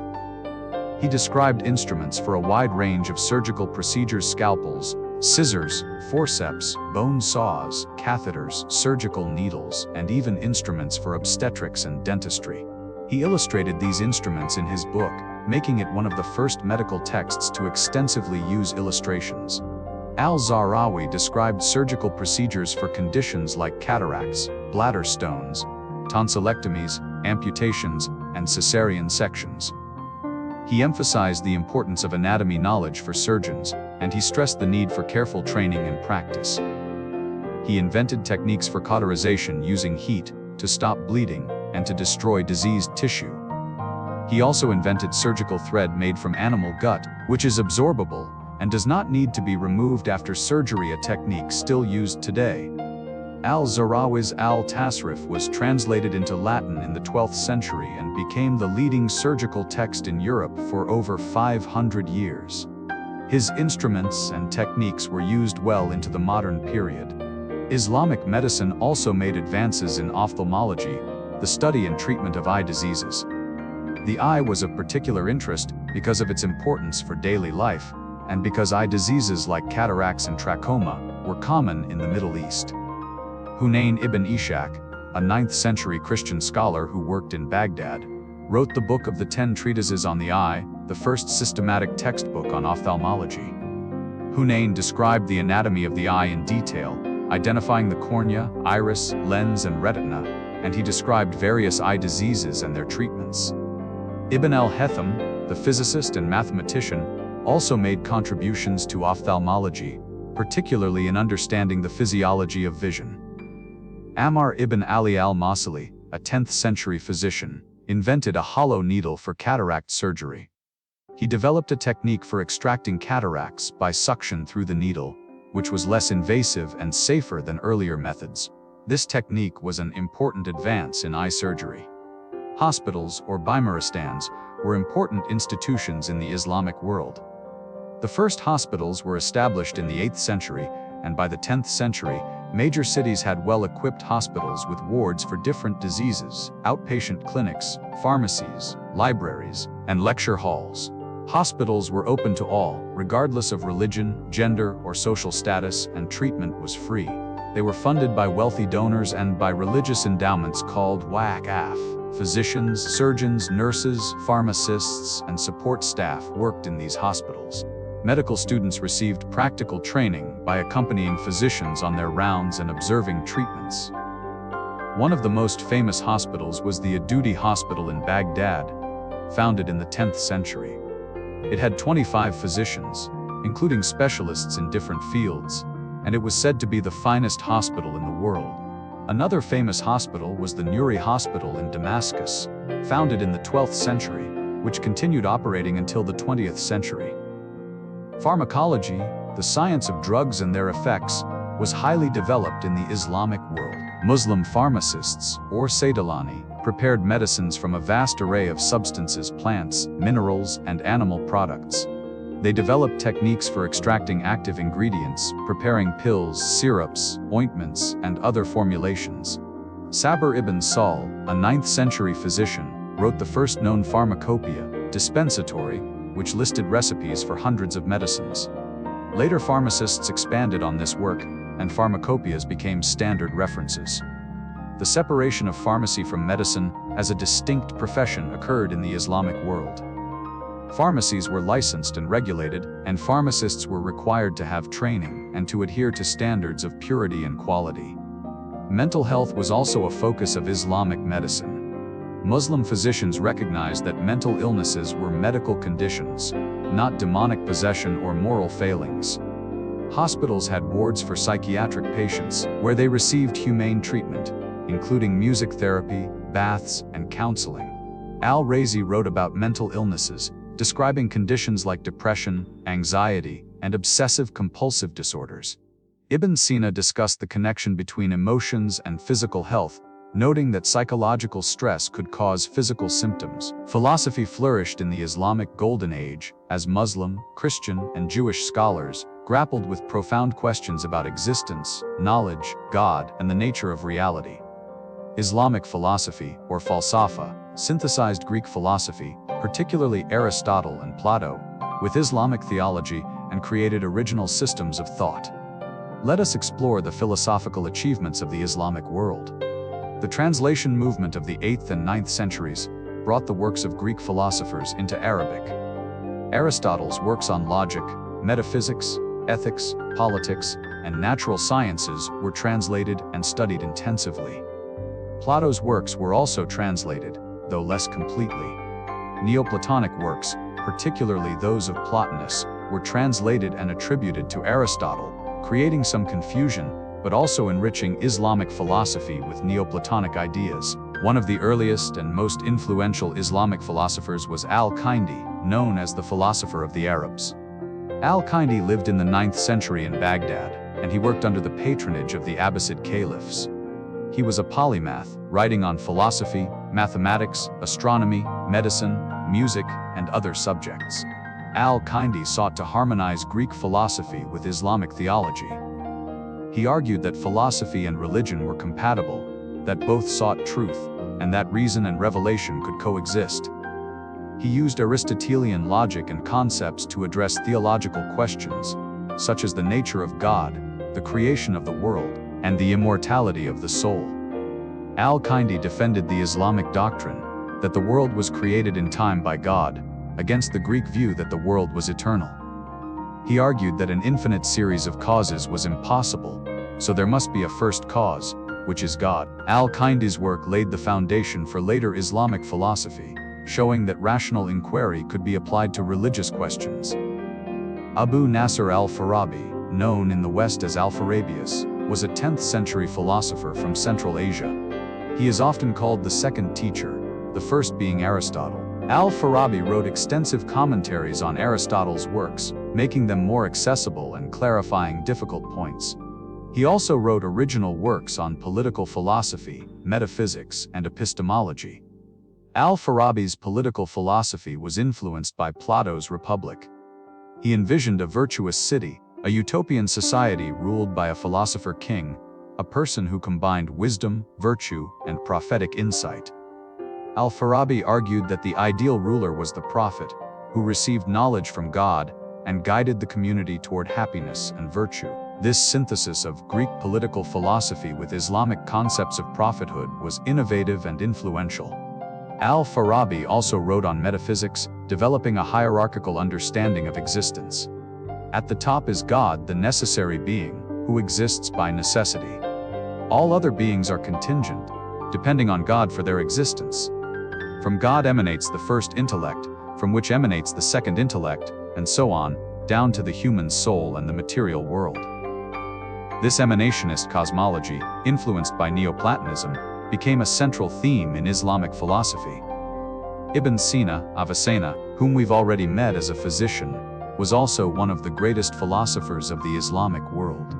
His philosophical system synthesized Aristotelian and Neoplatonic ideas and addressed fundamental questions about existence, essence, and God. Ibn Sina's most important philosophical work is the Book of Healing, a massive encyclopedia covering logic, natural sciences, mathematics, and metaphysics. In metaphysics, Ibn Sina made important distinctions between essence, what something is, and existence, that it is. He argued that in all beings except God, essence and existence are distinct. For created beings, essence does not necessarily imply existence. They could exist or not exist. But God is the necessary being, in whom essence and existence are identical. God exists necessarily and is the cause of all other beings. Ibn Sina's proof of the truthful for God's existence became influential.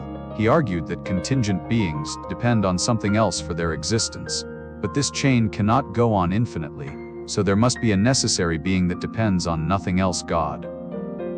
Ibn Sina also developed a famous thought experiment known as the flying man. Imagine a man created instantaneously in mid-air, with his eyes closed and limbs spread, so he has no sensory input. Would this man be aware of his own existence? Ibn Sina argued yes, because the soul's awareness of itself does not depend on sensory experience or the body.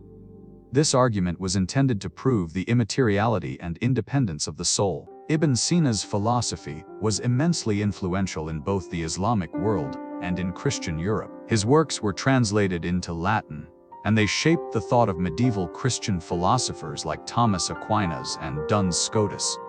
In the Islamic world, however, Ibn Sina's rationalism faced criticism from theologians who believed that philosophy overstepped its bounds and threatened religious faith.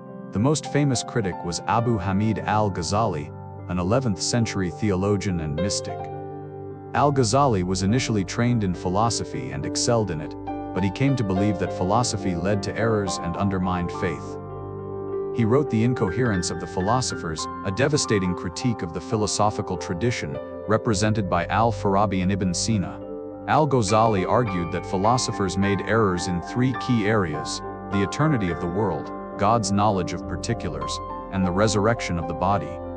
On the eternity of the world, philosophers like Ibn Sina argued that the world emanated eternally from God, while Islamic theology held that God created the world in time. Al-Ghazali argued that this philosophical position contradicted the Quran and reason. On God's knowledge, philosophers argued that God knows universals but not particulars, meaning God knows the general nature of things but not specific individual events. Al-Ghazali argued that this diminished God's omniscience and was incompatible with the Quran, which states that God knows everything, even the fall of a leaf. On the resurrection, philosophers argued for the immortality of the soul, but denied the bodily resurrection taught in Islam. Al-Ghazali defended the Islamic doctrine of bodily resurrection. Al-Ghazali's critique was powerful, and it contributed to a shift in Islamic intellectual culture, with more emphasis on theology and mysticism, Sufism, and less on rationalist philosophy. However, philosophy did not disappear. In Al-Andalus, Islamic philosophy flourished even as it declined in the East. Ibn Bajjah Avampais and Ibn Tufayl were important Andalusian philosophers who continued the rationalist tradition. Ibn Tufayl's philosophical novel, Ibn Yaqdhan, mentioned earlier, tells the story of a boy who, through reason and observation alone, discovers truth and God.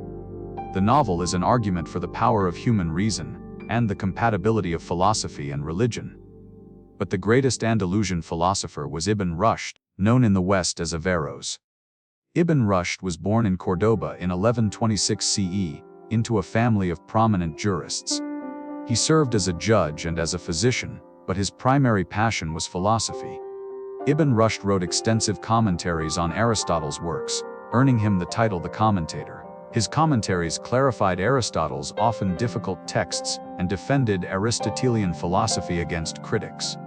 Ibn Rushd argued that philosophy and religion were both paths to truth and that they were compatible. He developed the concept of the double truth, Though this is somewhat of a misinterpretation, Ibn Rushd did not believe in two contradictory truths, but rather that religious texts could be interpreted allegorically when they appeared to conflict with philosophical conclusions.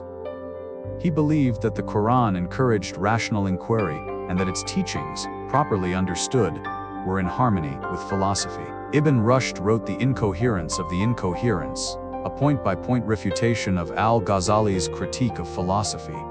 He defended the philosophers on the questions of the eternity of the world, God's knowledge, and the nature of the soul. Ibn Rushd argued that philosophy was not a threat to religion, but rather a means to a deeper understanding of God and creation. Despite his brilliance, Ibn Rushd faced persecution in his later years. The Almohad rulers of Al-Andalus, influenced by conservative theologians, turned against philosophy. Ibn Rushd's books were burned, and he was exiled, though he was later pardoned. He died in 1198 CE, and with him, the tradition of rationalist philosophy in the Islamic world largely ended. However, Ibn Rushd's influence on European philosophy was immense. His commentaries on Aristotle were translated into Latin and Hebrew, and they became foundational texts in medieval European universities. Christian philosophers like Thomas Aquinas engaged deeply with Averro's ideas, both agreeing and disagreeing with him. The Averroist tradition in Europe, which emphasized reason and sometimes challenged religious orthodoxy, was a significant intellectual movement. We have explored the intellectual heights of the Islamic Golden Age, from the revolutionary mathematics of al-Khwarizmi to the precise astronomy of al-Battani, from the medical encyclopedias of al-Razi and Ibn Sina to the surgical innovations of al-Zarawi, and from the philosophical systems of Ibn Sina to the critical engagement of al-Ghazali and Ibn Rushd.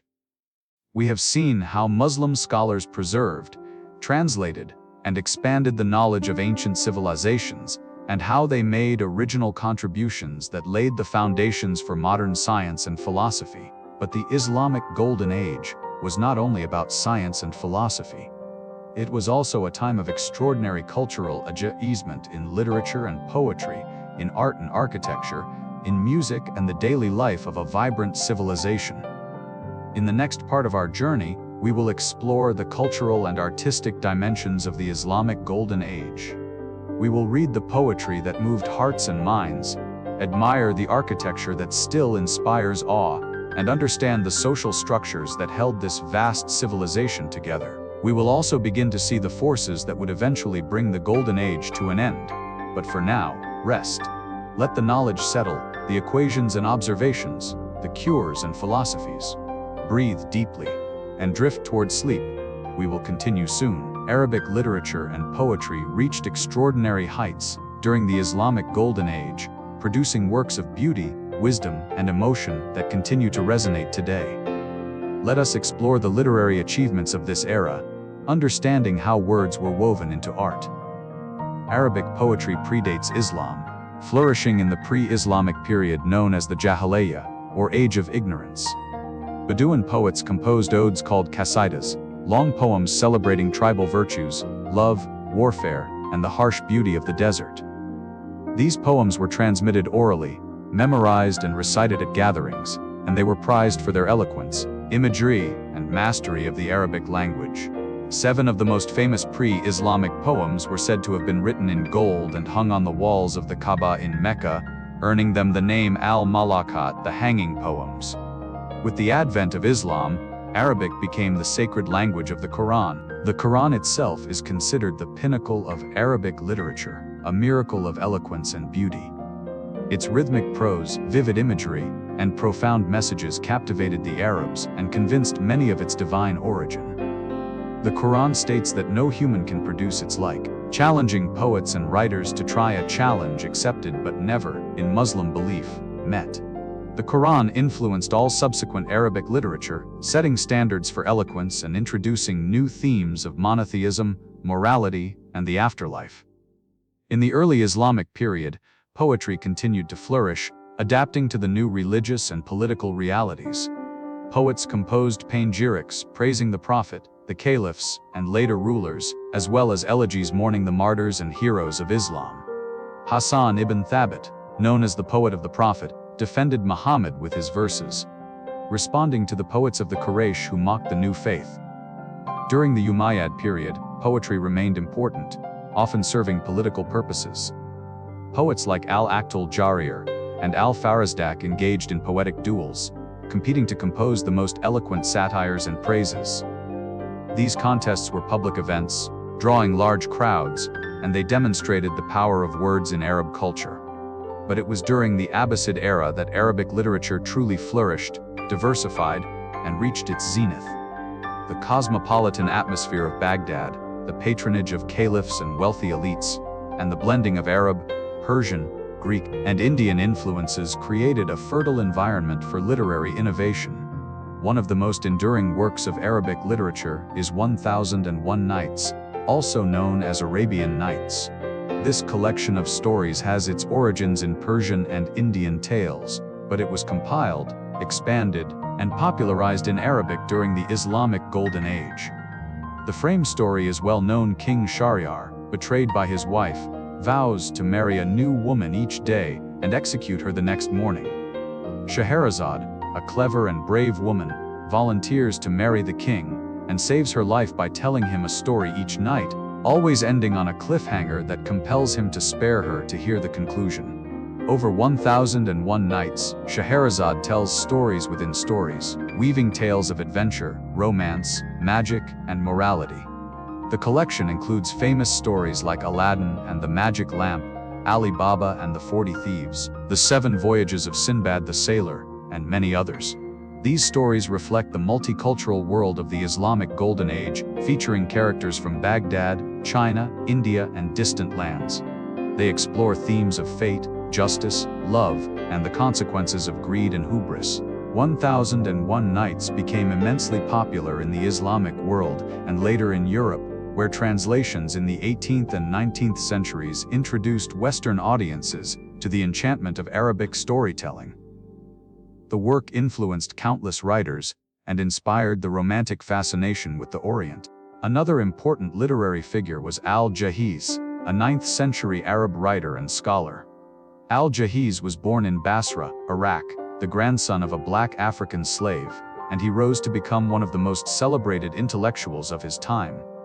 He wrote over 200 works on a vast range of subjects: literature, theology, zoology, politics, and sociology. His most famous work is Kitab al-Hayawan, the Book of Animals, an encyclopedia of animal life that combines natural history with anecdotes, humor, and philosophical reflections.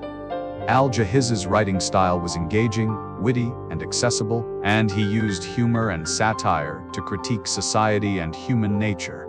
He was also an early proponent of evolutionary ideas, suggesting that animals and humans adapted to their environments, though his ideas were not developed into a full theory of evolution. Arabic literature and poetry reached extraordinary heights during the Islamic Golden Age, producing works of beauty, wisdom, and emotion that continue to resonate today. Let us explore the literary achievements of this era, understanding how words were woven into art. Arabic poetry predates Islam, flourishing in the pre-Islamic period known as the Jahiliyyah, or Age of Ignorance. Bedouin poets composed odes called qasidas, long poems celebrating tribal virtues, love, warfare, and the harsh beauty of the desert. These poems were transmitted orally, memorized and recited at gatherings, and they were prized for their eloquence, imagery, and mastery of the Arabic language. 7 of the most famous pre-Islamic poems were said to have been written in gold and hung on the walls of the Kaaba in Mecca, earning them the name al-Malakat, the hanging poems. With the advent of Islam, Arabic became the sacred language of the Quran. The Quran itself is considered the pinnacle of Arabic literature, a miracle of eloquence and beauty. Its rhythmic prose, vivid imagery, and profound messages captivated the Arabs and convinced many of its divine origin.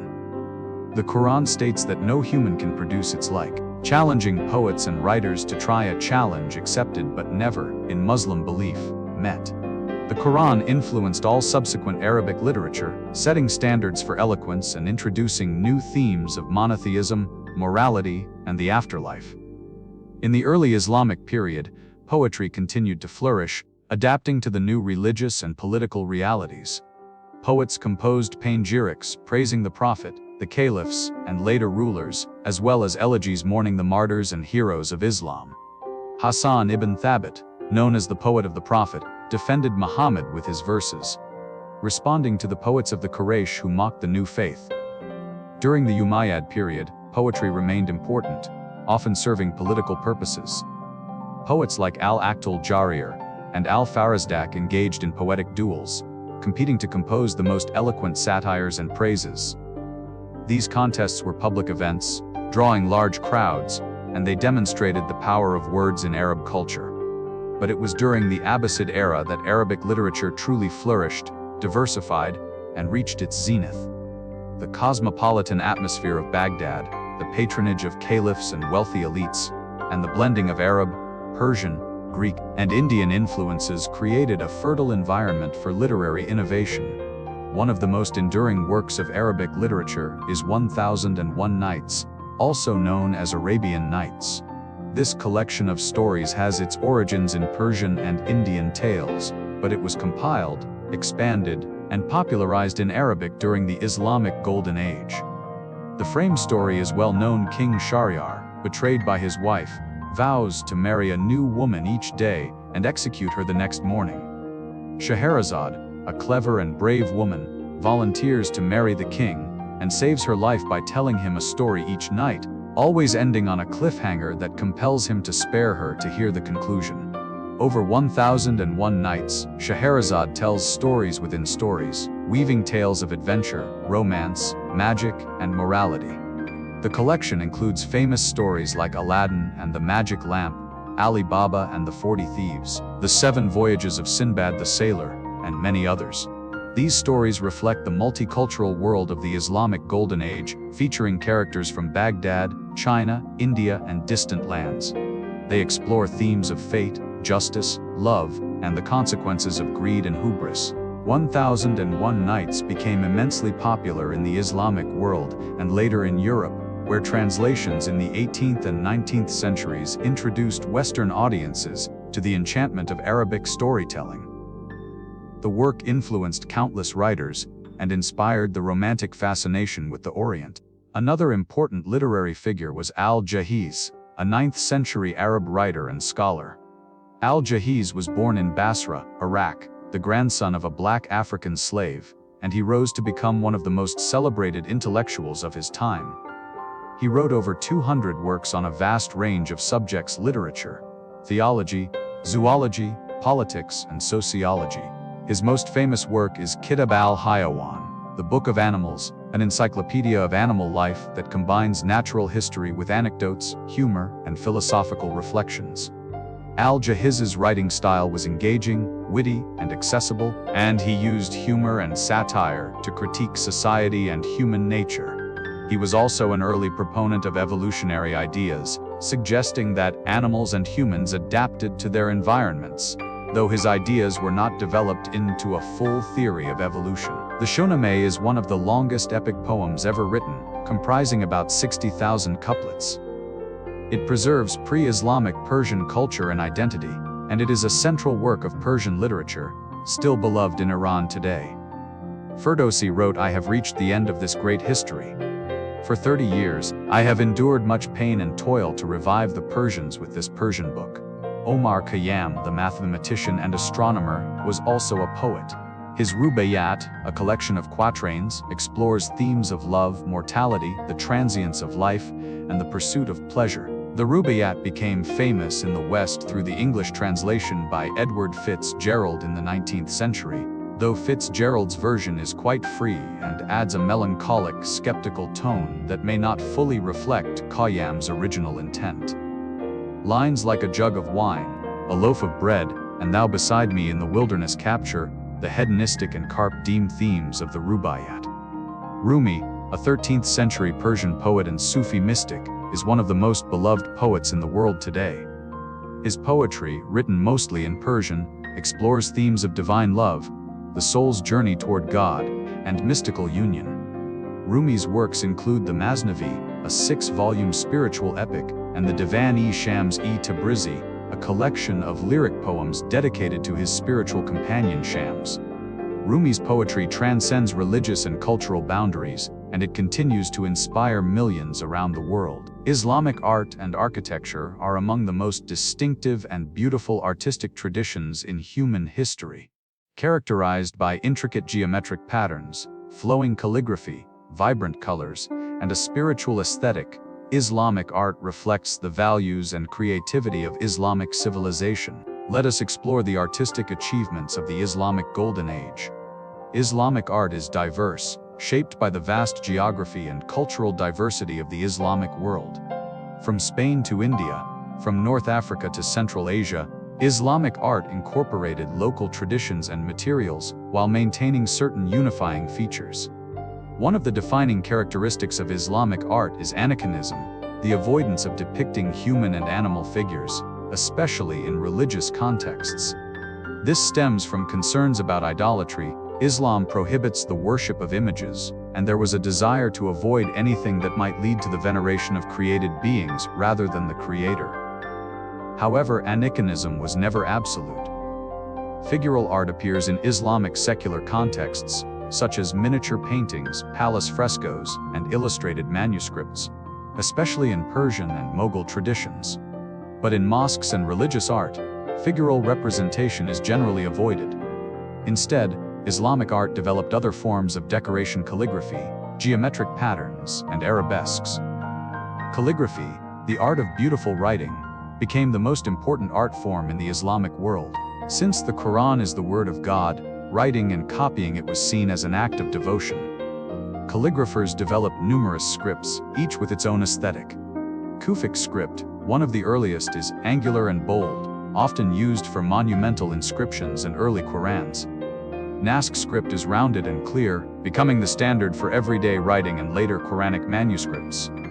Thuluth script is larger and more elaborate, used for decorative purposes. Other scripts include Diwani, used for Ottoman official documents, and Taliq, used in Persian contexts. Calligraphy adorns mosques, palaces, tombs, ceramics, textiles, and virtually every surface in Islamic art. Verses from the Quran, the names of God, and poetic phrases are written in flowing, intertwined letters that are as much visual art as they are text. Geometric patterns are another hallmark of Islamic art. Complex, symmetrical designs based on circles, squares, triangles, and stars cover walls, floors, ceilings, and objects. These patterns are not mere decoration, they reflect deeper philosophical and theological ideas. The repetition and infinite extension of geometric patterns symbolize the infinite nature of God and the underlying order of creation. Islamic geometric art can be seen as a form of meditation on the unity and perfection of the divine. Arabesques are flowing, intertwining patterns of stylized plant forms: vines, leaves, flowers that decorate surfaces in Islamic art. Like geometric patterns, arabesques have symbolic meaning, representing paradise, growth, and the beauty of creation. Islamic architecture is renowned for its beauty, innovation, and grandeur. The mosque, the central religious building in Islam, was the focus of architectural innovation. Early mosques were simple structures, modeled on the Prophet's house in Medina, an open courtyard with a covered prayer hall, oriented toward Mecca. But over time, mosques became more elaborate, incorporating domes, minarets, courtyards with fountains, and intricate decoration. The dome became a signature feature of Islamic architecture. Domes cover the central space of mosques, symbolizing the vault of heaven and drawing the eye upward. The Dome of the Rock in Jerusalem, built in the 7th century by the Umayyad Caliph Abd al-Malik, is one of the earliest and most beautiful examples. Its golden dome dominates the skyline of the old city, and its interior is adorned with mosaics, marble, and inscriptions from the Quran. The Dome of the Rock is not a mosque but a shrine, built on the site where Muslims believe the Prophet Muhammad ascended to heaven during the night journey. The Great Mosque of Cordoba, built and expanded over several centuries, is a masterpiece of Umayyad architecture. Its prayer hall features hundreds of columns supporting double-tiered horseshoe arches in alternating red and white stone, creating a mesmerizing visual effect. The mihrab, indicating the direction of Mecca, is decorated with intricate mosaics and gold, and the ceiling above it is a shell-shaped dome with elaborate carvings. The Mosque of Cordoba demonstrates the Umayyad ability to create beauty through repetition, symmetry, and the interplay of light and shadow. The Alhambra in Granada, built by the Nasrid dynasty in the 13th and 14th centuries, is perhaps the finest example of Islamic palatial architecture. The Alhambra is not just a palace but a complex of courtyards, gardens, halls, and fortifications. The Court of the Lions, with its central fountain supported by 12 marble lions, is surrounded by delicate arcades with slender columns. The walls are covered with stucco carvings in intricate arabesque and geometric patterns, and with calligraphic inscriptions, including poetry by Ibn Zamrak. One famous line repeated throughout the Alhambra is, "There is no victor but God." The Alhambra's use of water flowing through channels, filling pools, creating fountains reflects the Islamic aesthetic of gardens as earthly paradises. In the Eastern Islamic world, Persian and later Ottoman architecture developed distinctive styles. The Friday Mosque of Isfahan, in Iran, built and expanded over centuries, showcases the Persian use of large ewans, vaulted halls open on one side, arranged around a courtyard. The mosque's tile work, in vibrant blues, turquoises and yellows, is stunning, with intricate floral and calligraphic designs. The Ottomans, who ruled from Istanbul, were influenced by Byzantine architecture, particularly the Hagia Sophia. Sinan, the great Ottoman architect of the 16th century, designed over 300 structures, including the Süleymaniye Mosque in Istanbul. Sinan's mosques are characterized by large central domes, multiple smaller domes, slender minarets, and spacious interiors flooded with light. The Süleymaniye Mosque, with its harmonious proportions and serene atmosphere, is considered one of Sinan's masterpieces. Islamic architecture was not limited to religious buildings. Palaces, madrasas, schools, caravanserais, inns for travelers, hospitals, and public baths, hammams were built with equal care and beauty. The Madrasa of Sultan Hassan in Cairo, built in the 14th century, is a massive complex combining a mosque, madrasa, and mausoleum. Its towering portal, intricate stone carving, and vast courtyard are awe-inspiring. Caravanserais along the Silk Road provided rest and security for merchants and travelers. These buildings, often fortified, included courtyards for animals, storage for goods, and rooms for travelers, and they facilitated trade and cultural exchange. Islamic art also flourished in smaller, portable objects: ceramics, metalwork, textiles, and manuscripts. Ceramics from the Islamic world are renowned for their beauty. Lusterware, a technique involving metallic glazes that create an iridescent sheen, was perfected in Iraq and Iran and later in Al-Andalus and Egypt. Iznik pottery from Ottoman Turkey, with its distinctive blue, turquoise, red, and green designs on white backgrounds, is highly prized. Metalwork, including bronze, brass, silver, and gold objects, was decorated with inlaid designs, engraving, and repoussé hammering from the back to create relief. The Baptistère de Saint Louis, a brass basin inlaid with silver and gold made in 13th or 14th century Syria or Egypt, is a masterpiece, depicting scenes of courtly life and Mamluk warriors. Textiles, including silk, wool, and cotton fabrics, were produced throughout the Islamic world. Carpets from Persia, Anatolia, and Central Asia are among the most famous. Persian carpets, with their intricate patterns, rich colors, and fine craftsmanship, have been treasured for centuries. The art of carpet weaving involves complex techniques, and the designs often incorporate gardens, animals, and geometric patterns. Islamic miniatures, small paintings illustrating manuscripts, flourished particularly in Persia and Mughal India. Despite the general avoidance of figural art in religious contexts, secular manuscripts were richly illustrated. The Shahnameh, the Persian epic, was illustrated with vibrant miniatures depicting heroes, battles, and courtly scenes. The Maqamat of al-Hariri was illustrated with scenes of daily life, often humorous and full of detail. Mughal miniatures, produced in the 16th and 17th centuries in India, combined Persian, Indian, and European influences, depicting emperors, battles, festivals, and natural scenes with exquisite detail. Islamic art was not art for art's sake, but served religious, social, and political functions. It glorified God, beautified spaces, communicated power and piety, and created environments conducive to worship, learning, and daily life. The aesthetic principles of Islamic art: unity, harmony, balance, and the interplay of pattern and emptiness reflect a worldview that sees beauty as a reflection of the divine order. Beyond the achievements of scholars, artists, and rulers, the Islamic Golden Age was built on the everyday lives of millions of people: farmers and merchants, artisans and soldiers, women and men of diverse backgrounds. Let us explore the social structures and daily life of Islamic society, understanding how this vast civilization functioned.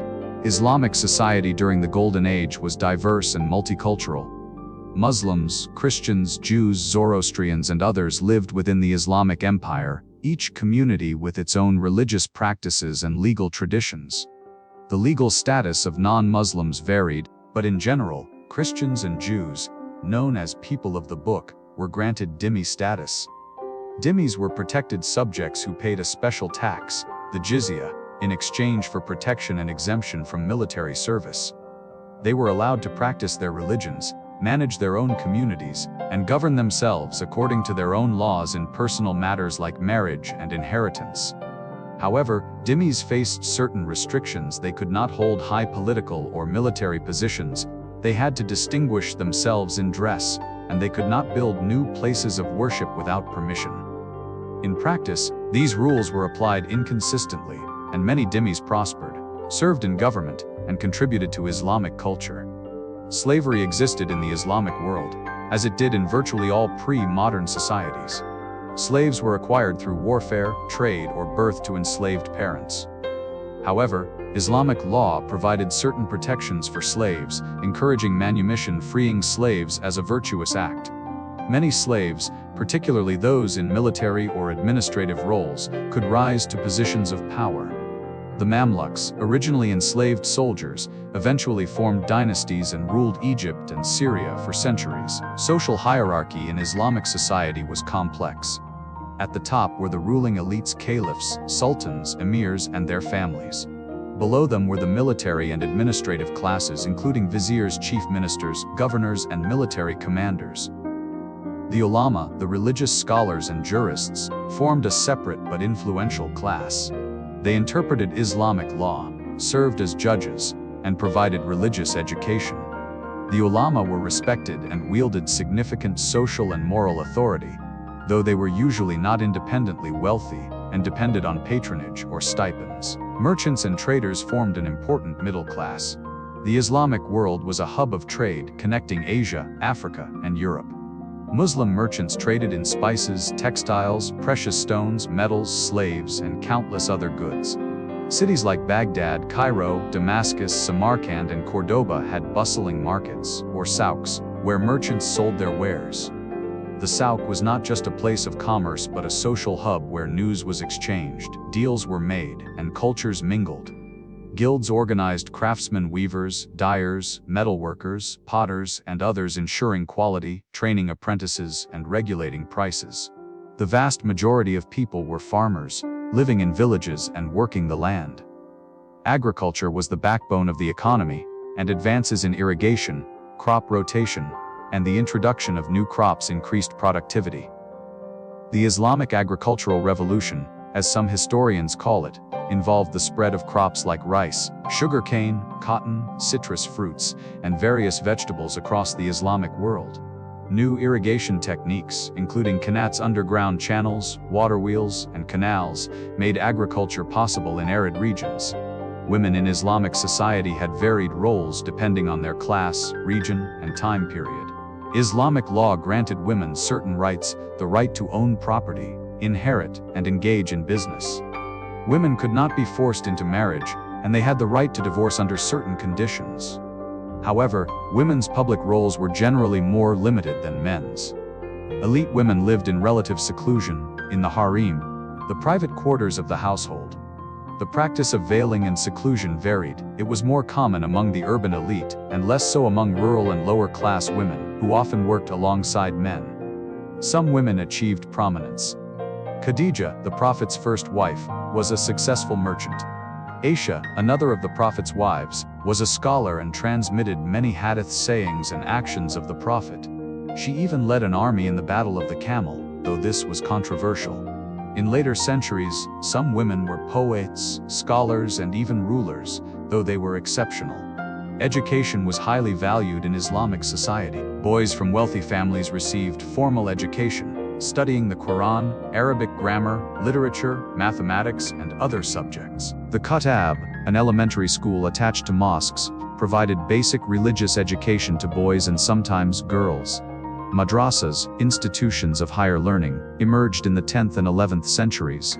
The Nizamiya Madrasa, founded in Baghdad in the 11th century by Nizam al-Mulk, the vizier of the Seljuk Sultan, became a model for later madrasas. Students at madrasas studied Islamic law, theology, hadith, Quranic exegesis, and sometimes philosophy and science. Teaching methods involved rote memorization, recitation, and discussion, and the transmission of knowledge was often personal, from teacher to student. Libraries were numerous and well-stocked. The House of Wisdom in Baghdad, as we've discussed, was the most famous, but many cities had libraries attached to mosques, palaces, or private collections. Books were precious, hand-copied by scribes and bound in leather. A wealthy person's library might contain hundreds or even thousands of volumes. Public baths, or hammams, were important social institutions. Islamic emphasis on cleanliness and ritual purity made bathing a regular practice. Hammams were places to bathe, relax, socialize, and conduct business. They typically had separate times or sections for men and women. Coffee and coffeehouses became popular in the Islamic world from the 15th century onward, originating in Yemen.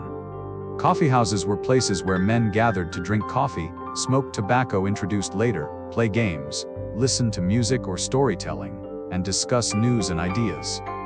They became centers of social and intellectual life, and they spread to the Ottoman Empire and eventually to Europe. Food in the Islamic world was diverse, influenced by the regions and cultures within the empire. Bread was a staple, along with rice, legumes, vegetables, and fruits.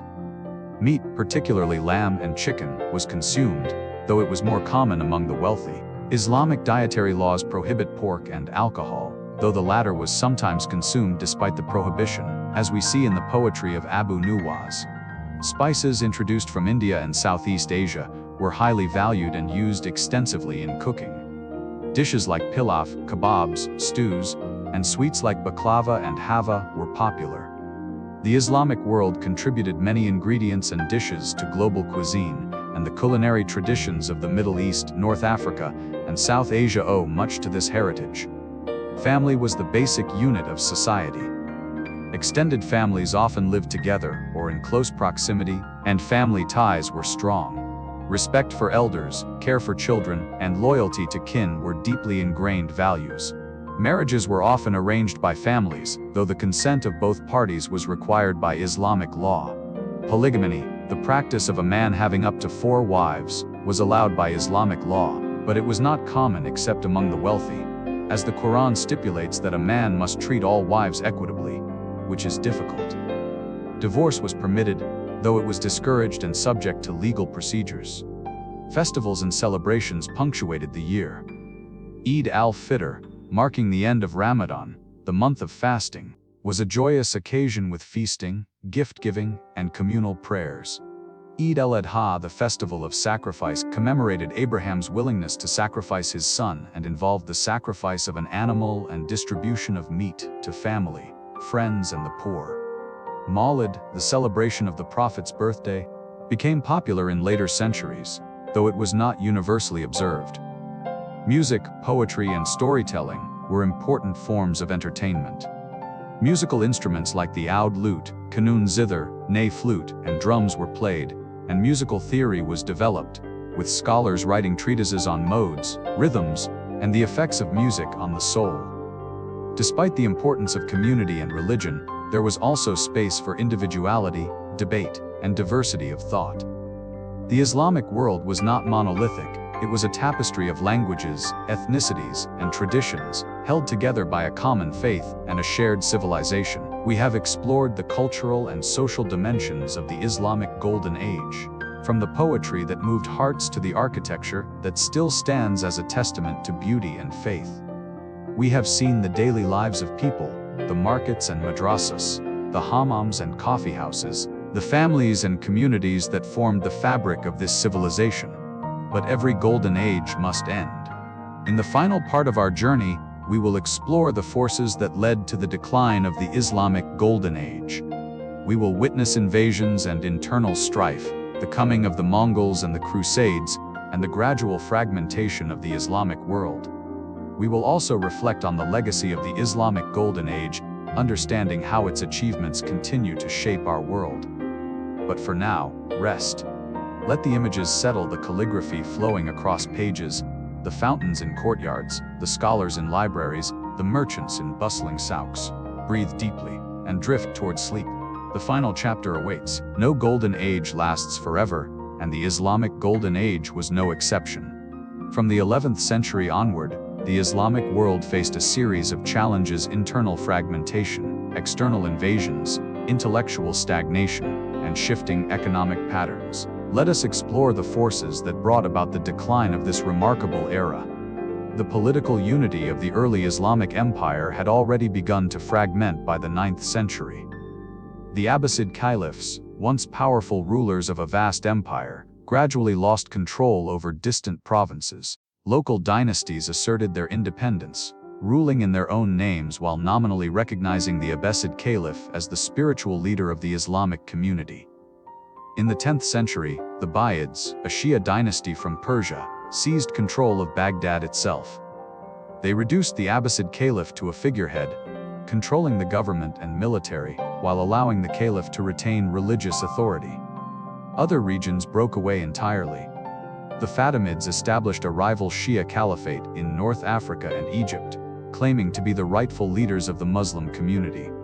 The Umayyads of Spain declared their own caliphate in Cordoba. The Islamic world was no longer politically unified, and this fragmentation weakened its ability to respond to external threats.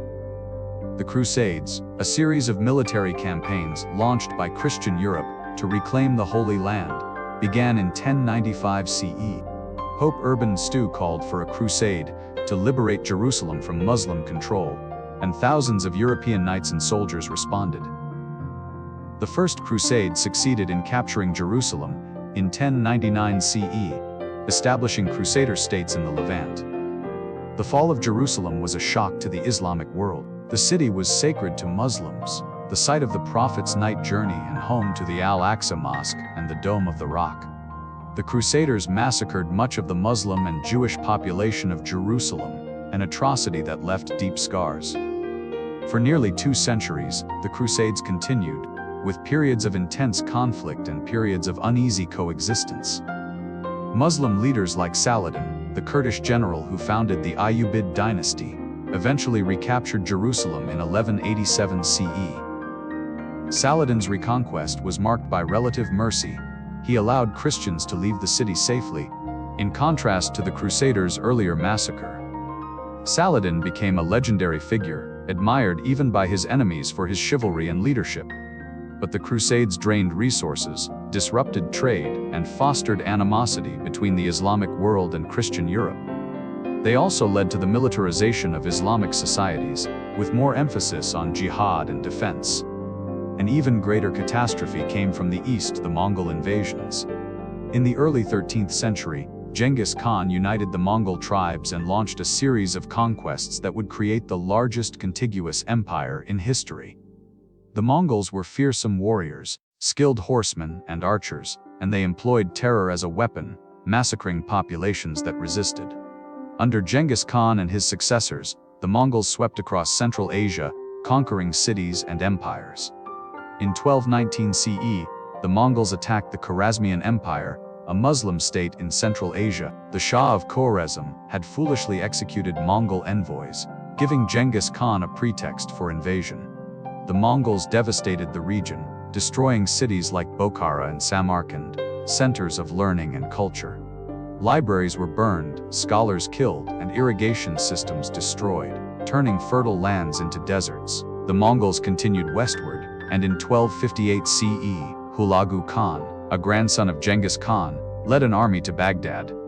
The Abbasid Caliph El-Mustasim refused to surrender, underestimating the Mongol threat. The Mongols besieged Baghdad and, after a short resistance, broke into the city. What followed was one of the greatest tragedies in Islamic history. The Mongols sacked Baghdad for a week, killing hundreds of thousands of people. The Caliph and his family were executed, and with al-Mustasim's death, the Abbasid Caliphate, which had lasted for over 500 years, came to an end. The House of Wisdom, the great library and center of learning, was destroyed. Books were thrown into the Tigris River, and it is said that the river ran black with ink. Centuries of accumulated knowledge were lost. The destruction of Baghdad marked a turning point. The city, once the greatest in the world, never fully recovered. The Mongol invasions shattered the Islamic world, destroying cities, disrupting trade, and killing scholars and leaders. However, the story did not end there. The Mongols were eventually stopped. In 1260 CE, at the Battle of Ain Jalut in Palestine, the Mamluks of Egypt, led by Sultan Qutuz and his general Baybars, defeated the Mongol army. This was the first major defeat of the Mongols, and it halted their advance into the Middle East. The Mamluks saved Egypt and the holy cities of Mecca and Medina from Mongol conquest. Furthermore, many Mongols eventually converted to Islam. Ghazan Khan, a Mongol ruler of Persia in the late 13th century, embraced Islam, and the Ilkhanate, the Mongol state in Persia, became a patron of Islamic culture. The Mongols, despite their initial destructiveness, were ultimately absorbed into Islamic civilization. But the damage had been done. The intellectual vibrancy of the earlier centuries declined. After the 12th century, fewer groundbreaking works in science and philosophy were produced in the Islamic world. Several factors contributed to this intellectual stagnation. One was the triumph of traditionalism over rationalism in religious thought. Al-Ghazali's critique of philosophy, as we discussed, led to a decline in the study of falsafa, rationalist philosophy. The emphasis shifted to theology, law, and Sufism, which, while valuable, did not encourage the same spirit of inquiry and innovation. Madrasas, the institutions of higher learning, focused primarily on religious sciences, Quranic exegesis, hadith, Islamic law, and theology. Mathematics, astronomy, and natural sciences were sometimes taught, but they were not central to the curriculum. The spirit of interdisciplinary learning that characterized the House of Wisdom and the early Abbasid period faded. Another factor was economic decline. Trade routes shifted as European powers began to explore and exploit new routes to Asia, bypassing the Middle East. The discovery of the sea route to India by the Portuguese in the late 15th century, and the later colonization of the Americas, redirected wealth and trade away from the traditional Islamic centers. Political instability, and the fragmentation of the Islamic world into competing states also hindered intellectual and economic development. The rise of the Ottoman Empire in the 14th and 15th centuries brought a new era of Islamic power, but it was different in character from the earlier Golden Age. The Ottomans were formidable conquerors and administrators, but they did not produce the same level of scientific and philosophical innovation. There were exceptions, of course. Ottoman architects like Sinan created architectural masterpieces, and there were scholars and poets of note. But the broad, society-wide emphasis on learning and innovation had diminished. It's important not to exaggerate the decline or to view it as a collapse into barbarism. Islamic civilization remained sophisticated and culturally rich. Cities like Cairo, Istanbul, Isfahan, and Delhi continued to be centers of learning, art, and commerce, but the cutting edge of scientific and philosophical innovation had shifted. By the 15th and 16th centuries, Europe, emerging from its own medieval period, began to take the lead in science, exploration, and eventually, economic and military power. The Renaissance in Europe was partly fueled by the recovery of Greek and Roman texts, many of which had been preserved and translated by Muslim scholars. The scientific revolution and the Enlightenment built on foundations laid by Muslim mathematicians, astronomers, and philosophers. Ironically, the Islamic world, which had once been the beacon of knowledge, found itself falling behind. European colonialism, beginning in the 18th and 19th centuries, brought much of the Islamic world under European control, adding political and economic domination to the intellectual shift. While the Islamic Golden Age declined, its achievements did not disappear. The knowledge accumulated over centuries was transmitted to Europe, where it played a crucial role in the development of Western civilization. Let us explore how Islamic science, philosophy, and culture reached Europe and transformed it. The transmission of knowledge from the Islamic world to Europe occurred through several channels. One of the most important was Al-Andalus, Muslim Spain. For centuries, Al-Andalus was a bridge between the Islamic world and Christian Europe, a place where Muslims, Christians, and Jews lived side by side, and where ideas flowed freely. In the 12th and 13th centuries, a major translation movement took place in Spain, particularly in Toledo, which had been reconquered by the Christians in 1085 CE. The Christian kings recognized the value of the Arabic texts in the libraries of Toledo, and they supported the translation of these works into Latin. Scholars from across Europe came to Toledo to learn Arabic and to translate texts. One of the most prolific translators was Gerard of Cremona, an Italian scholar who traveled to Toledo in the mid-12th century. Gerard translated over 70 works from Arabic into Latin, including Ptolemy's Almagest, Euclid's Elements, Al-Khwarizmi's works on algebra and astronomy, Ibn Sina's Canon of Medicine, Al-Razi's medical texts, and many others. These translations introduced European scholars to the scientific and philosophical heritage of the Greeks, as preserved and expanded by the Muslims. Another important center of translation was Sicily, which had been under Muslim rule from the 9th to the 11th centuries and then fell to the Norman Christians. The Norman kings of Sicily, like Roger the Sioux, patronized scholars and commissioned translations from Arabic and Greek into Latin. The translation of Arabic texts had a profound impact on European intellectual life. European universities, which were just beginning to emerge in the 12th and 13th centuries, incorporated these texts into their curricula. The works of Aristotle, long lost to Western Europe, were rediscovered through Arabic translations and commentaries. European philosophers and theologians, such as Albertus Magnus and Thomas Aquinas, engaged deeply with the works of Muslim philosophers like Ibn Sina and Ibn Rushd. Thomas Aquinas, in his monumental Summa Theologica, sought to reconcile Aristotelian philosophy with Christian theology, much as Muslim philosophers had tried to reconcile it with Islamic theology. Aquinas frequently cited Averroes Ibn Rushd, referring to him simply as the commentator, acknowledging his authority on Aristotle.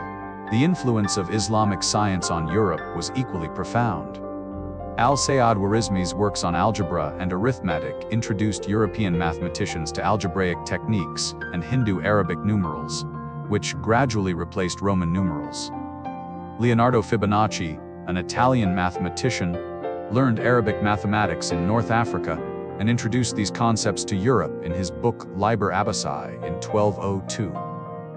Fibonacci's work popularized the use of Hindu-Arabic numerals and demonstrated their superiority for calculations.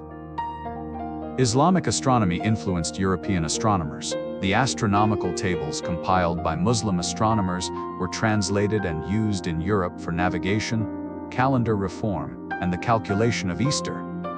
Nicolaus Copernicus, the Polish astronomer who proposed the heliocentric model of the universe, was familiar with the works of Muslim astronomers and may have been influenced by their critiques of Ptolemy and their mathematical techniques. Islamic medicine, particularly the works of Al-Razi and Ibn Sina, became the foundation of medical education in Europe. Ibn Sina's Canon of Medicine was translated into Latin in the 12th century and remained the standard medical textbook in European universities for over 500 years. It was among the first books printed after the invention of the printing press, going through numerous editions. Islamic chemistry, or alchemy, introduced Europeans to experimental techniques and substances. The works of Jabir ibn Hayyan Jebr were translated and studied, influencing the development of chemistry in Europe. Even the word alcohol comes from the Arabic al-kul, originally referring to a fine powder, but later extended to distilled spirits. The influence of Islamic culture extended beyond science and philosophy. Islamic art and architecture inspired European styles, particularly in Spain and Sicily, where Islamic and Christian traditions blended. The pointed arch, a feature of Gothic architecture, may have been influenced by Islamic architecture. Stained glass, carpets, ceramics, and textiles from the Islamic world were prized in Europe and influenced European crafts. Islamic literature also reached Europe. 1001 Nights was translated into French in the 18th century by Antoine Galland, captivating European audiences and influencing Romantic literature. The poetry and philosophy of the Islamic world inspired European writers and thinkers, contributing to the Orientalist fascination with the East, which, while often romanticized and distorted, reflected the allure of Islamic culture. The transmission of knowledge from the Islamic world to Europe was not a one-way street. It was a complex process of translation, adaptation, and synthesis, involving scholars of different faiths and cultures working together. It reminds us that civilizations do not develop in isolation but through exchange, borrowing, and building on the achievements of others. The Islamic Golden Age preserved the knowledge of antiquity, expanded it, and passed it on to Europe, where it contributed to the Renaissance, the scientific revolution, and the modern world. Without the work of Muslim scholars, much of ancient Greek science and philosophy might have been lost, and the intellectual trajectory of Europe, and indeed the world, would have been very different. The Islamic Golden Age, though it declined, left a legacy that continues to shape our world today. Let us reflect on the enduring contributions of this remarkable era and the lessons it offers. First, the Islamic Golden Age reminds us of the power of knowledge and learning. The establishment of institutions like the House of Wisdom, the support for translation and scholarship, and the celebration of intellectual achievement created an environment where knowledge flourished.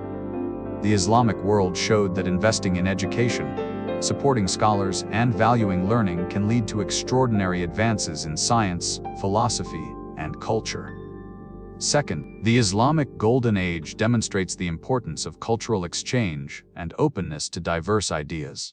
Muslim scholars did not confine themselves to Islamic sources. They eagerly translated and studied the works of Greeks, Persians, Indians, and others. They built on this foundation, integrating insights from different traditions and creating something new and greater. This cosmopolitanism, the willingness to learn from others, was a key factor in the success of the Islamic Golden Age. In contrast, periods of decline often coincide with insularity, the rejection of outside ideas, and the closing of minds.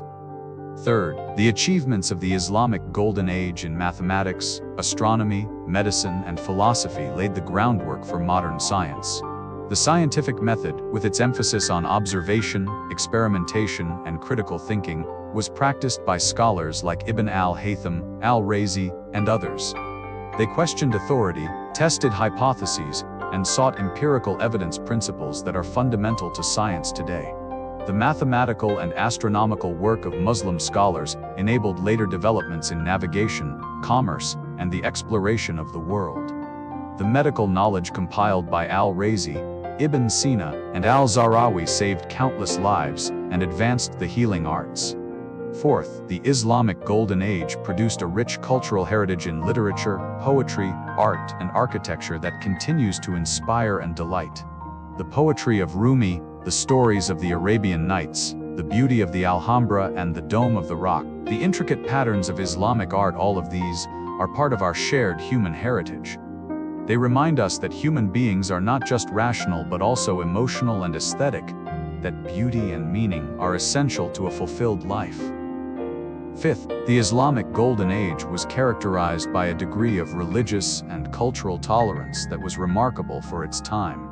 While not perfect, and certainly by modern standards not fully tolerant, the Islamic world allowed Christians, Jews, and others to live, practice their faiths, and contribute to society. This pluralism enriched Islamic civilization and fostered creativity and innovation. It stands as a model, reminding us that diversity can be a source of strength, that different perspectives can coexist and collaborate, and that intolerance and exclusion impoverish us all. Sixth, the decline of the Islamic Golden Age offers lessons about the fragility of civilizations. Complacency, intellectual stagnation, political fragmentation, and external threats can undermine even the most advanced societies. The Islamic world's experience reminds us that achievements must be nurtured and defended, that education and inquiry must be continually supported, and that openness to new ideas is essential for progress. Seventh, the story of the Islamic Golden Age challenges simplistic narratives of history. It reminds us that civilization is not the exclusive province of any one culture or religion. At a time when Europe was in the Middle Ages, the Islamic world was at the forefront of human knowledge. Later, Europe took the lead, building in part on what it learned from the Islamic world. And today, we live in a globalized world where knowledge and innovation come from all corners of the globe. The lesson is that we are all part of a common human story, that we all contribute, and that we all benefit from the achievements of others. The Islamic Golden Age is also relevant to contemporary discussions about the relationship between Islam and modernity, between faith and reason. Some argue that Islam is inherently incompatible with science and progress, pointing to the current challenges faced by many Muslim-majority countries. But the history of the Islamic Golden Age contradicts this view. For centuries, the Islamic world led the world in science, mathematics, medicine, and philosophy. And this was not despite Islam but, in many ways, because of it. The Quran's emphasis on seeking knowledge, the religious obligation to understand God's creation, and the integration of learning with faith created a culture that valued education and inquiry. The decline of the Islamic Golden Age was not due to Islam itself but to historical, political, and social factors that can affect any civilization. Today, there are efforts in the Muslim world to reclaim this heritage, to invest in education, to promote scientific research, and to foster intellectual inquiry. Scholars, educators, and leaders are looking to the Golden Age as a source of inspiration, seeking to understand what made it successful and how those lessons can be applied today.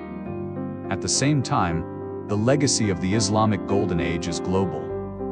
Every time we use algebra, every time we consult a star chart, every time we take medicine or read a philosophical treatise, we are benefiting from the work of Muslim scholars. The knowledge they preserved and expanded is woven into the fabric of modern civilization.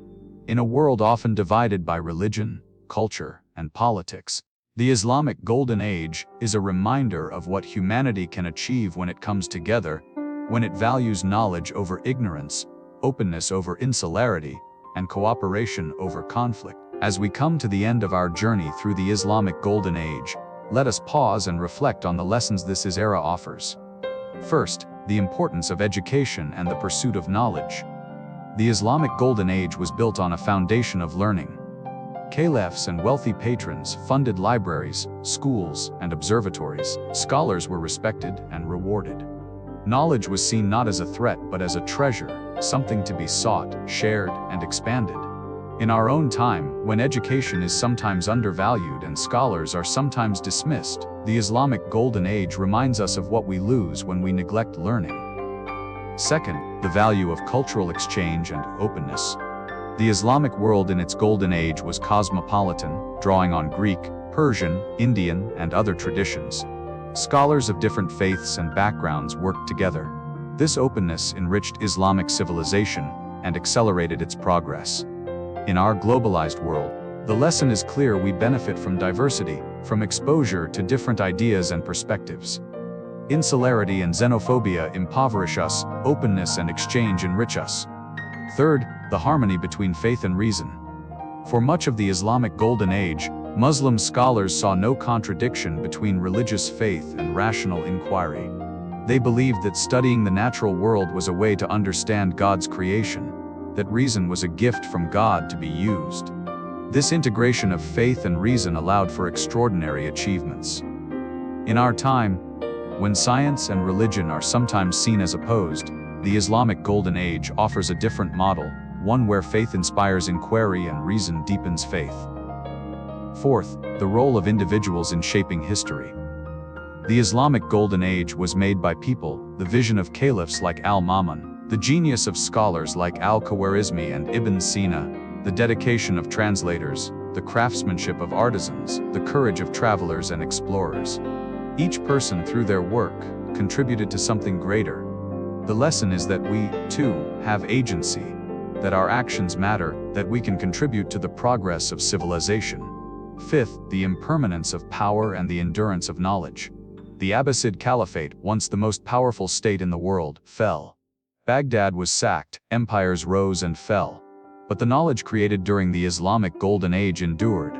The books, the ideas, the discoveries, these outlasted the empires.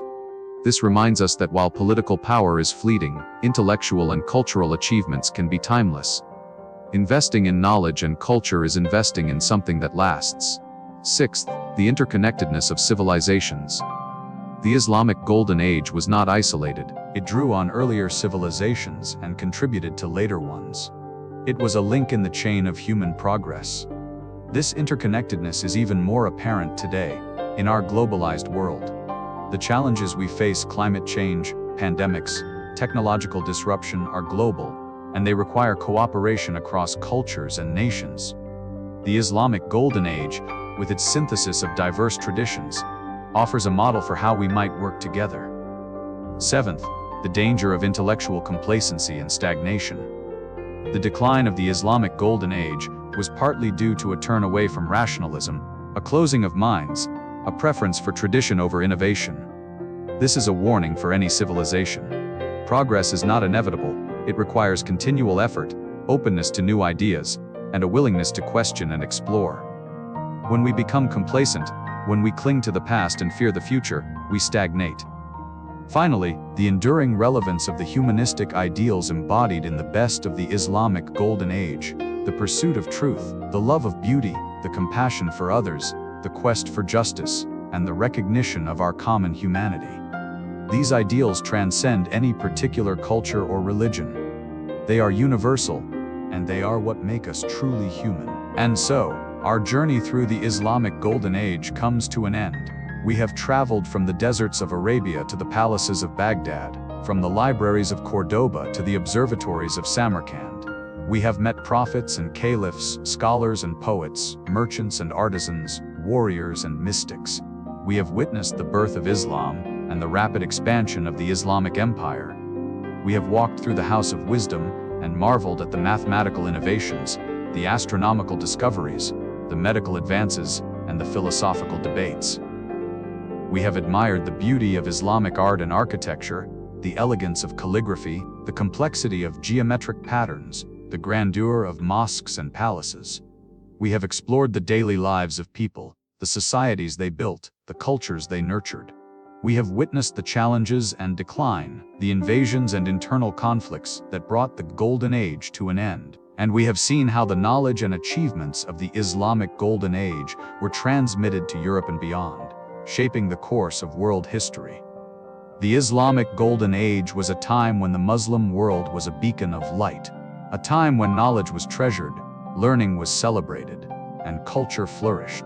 It was not a perfect time, no era is, but it was a time of extraordinary achievement, a time when humanity reached new heights of understanding and creativity. The legacy of the Islamic Golden Age is all around us. In the mathematics we use, the medicines we take, the stars we navigate by, the books we read, the buildings we admire. In the ideals of learning, tolerance, and excellence, the scholars of the Islamic Golden Age showed us what is possible when minds are free, when knowledge is valued, when cultures exchange and enrich one another. They remind us that we are all part of a single human family, that we all contribute to the tapestry of civilization, and that we all benefit from the achievements of the past. As we face the challenges of the present and the future, we can draw inspiration from the Islamic Golden Age. We can recommit ourselves to the pursuit of knowledge, to the appreciation of beauty, to the respect for diversity, and to the recognition of our shared humanity. Thank you for joining me on this journey. May the light of knowledge continue to shine, guiding us through the darkness. May the wisdom of the past inform the present and inspire the future. And may we all contribute, in our own ways, to the ongoing story of human civilization. Good night, and may your dreams be filled with the beauty of the Alhambra, the wisdom of Ibn Sina, the poetry of Rumi, and the eternal quest for understanding that defines our humanity. From His to Hispa, thank you for exploring the Islamic Golden Age with us. This has been the 9th in our series of ancient and classical civilizations, following Mesopotamia, Greece, medieval Europe, the Vikings, ancient China, ancient Rome, ancient Egypt, and the Maya. Each civilization has illuminated different facets of the human experience. Mesopotamia taught us about the birth of cities and writing. Greece gave us democracy and philosophy. Rome showed us engineering and governance. Medieval Europe revealed the complexity of the Middle Ages. The Vikings demonstrated the spirit of exploration. China shared profound wisdom and innovation. Egypt unveiled the mysteries of the afterlife. The Maya astonished us with their mathematical and astronomical prowess. And the Islamic Golden Age has shown us the heights humanity can reach when knowledge is cherished, when cultures exchange, and when faith and reason walk hand in hand. Together, these civilizations represent the richness of human history, the diversity of human cultures, and the universality of human aspirations. They remind us that we are the inheritors of thousands of years of accumulated knowledge, wisdom, and creativity. And they challenge us to be worthy of that inheritance, to add our own contributions, and to pass the torch to future generations. As you rest tonight, know that you are part of this grand story. That the light of knowledge, first kindled by our ancient ancestors, continues to burn. That every question you ask, every book you read, every act of kindness and curiosity adds to the great human endeavor.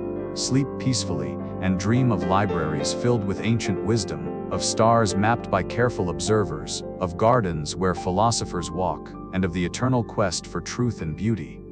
From all of us at Histo Hispa, good night. And thank you for being part of this timeless journey.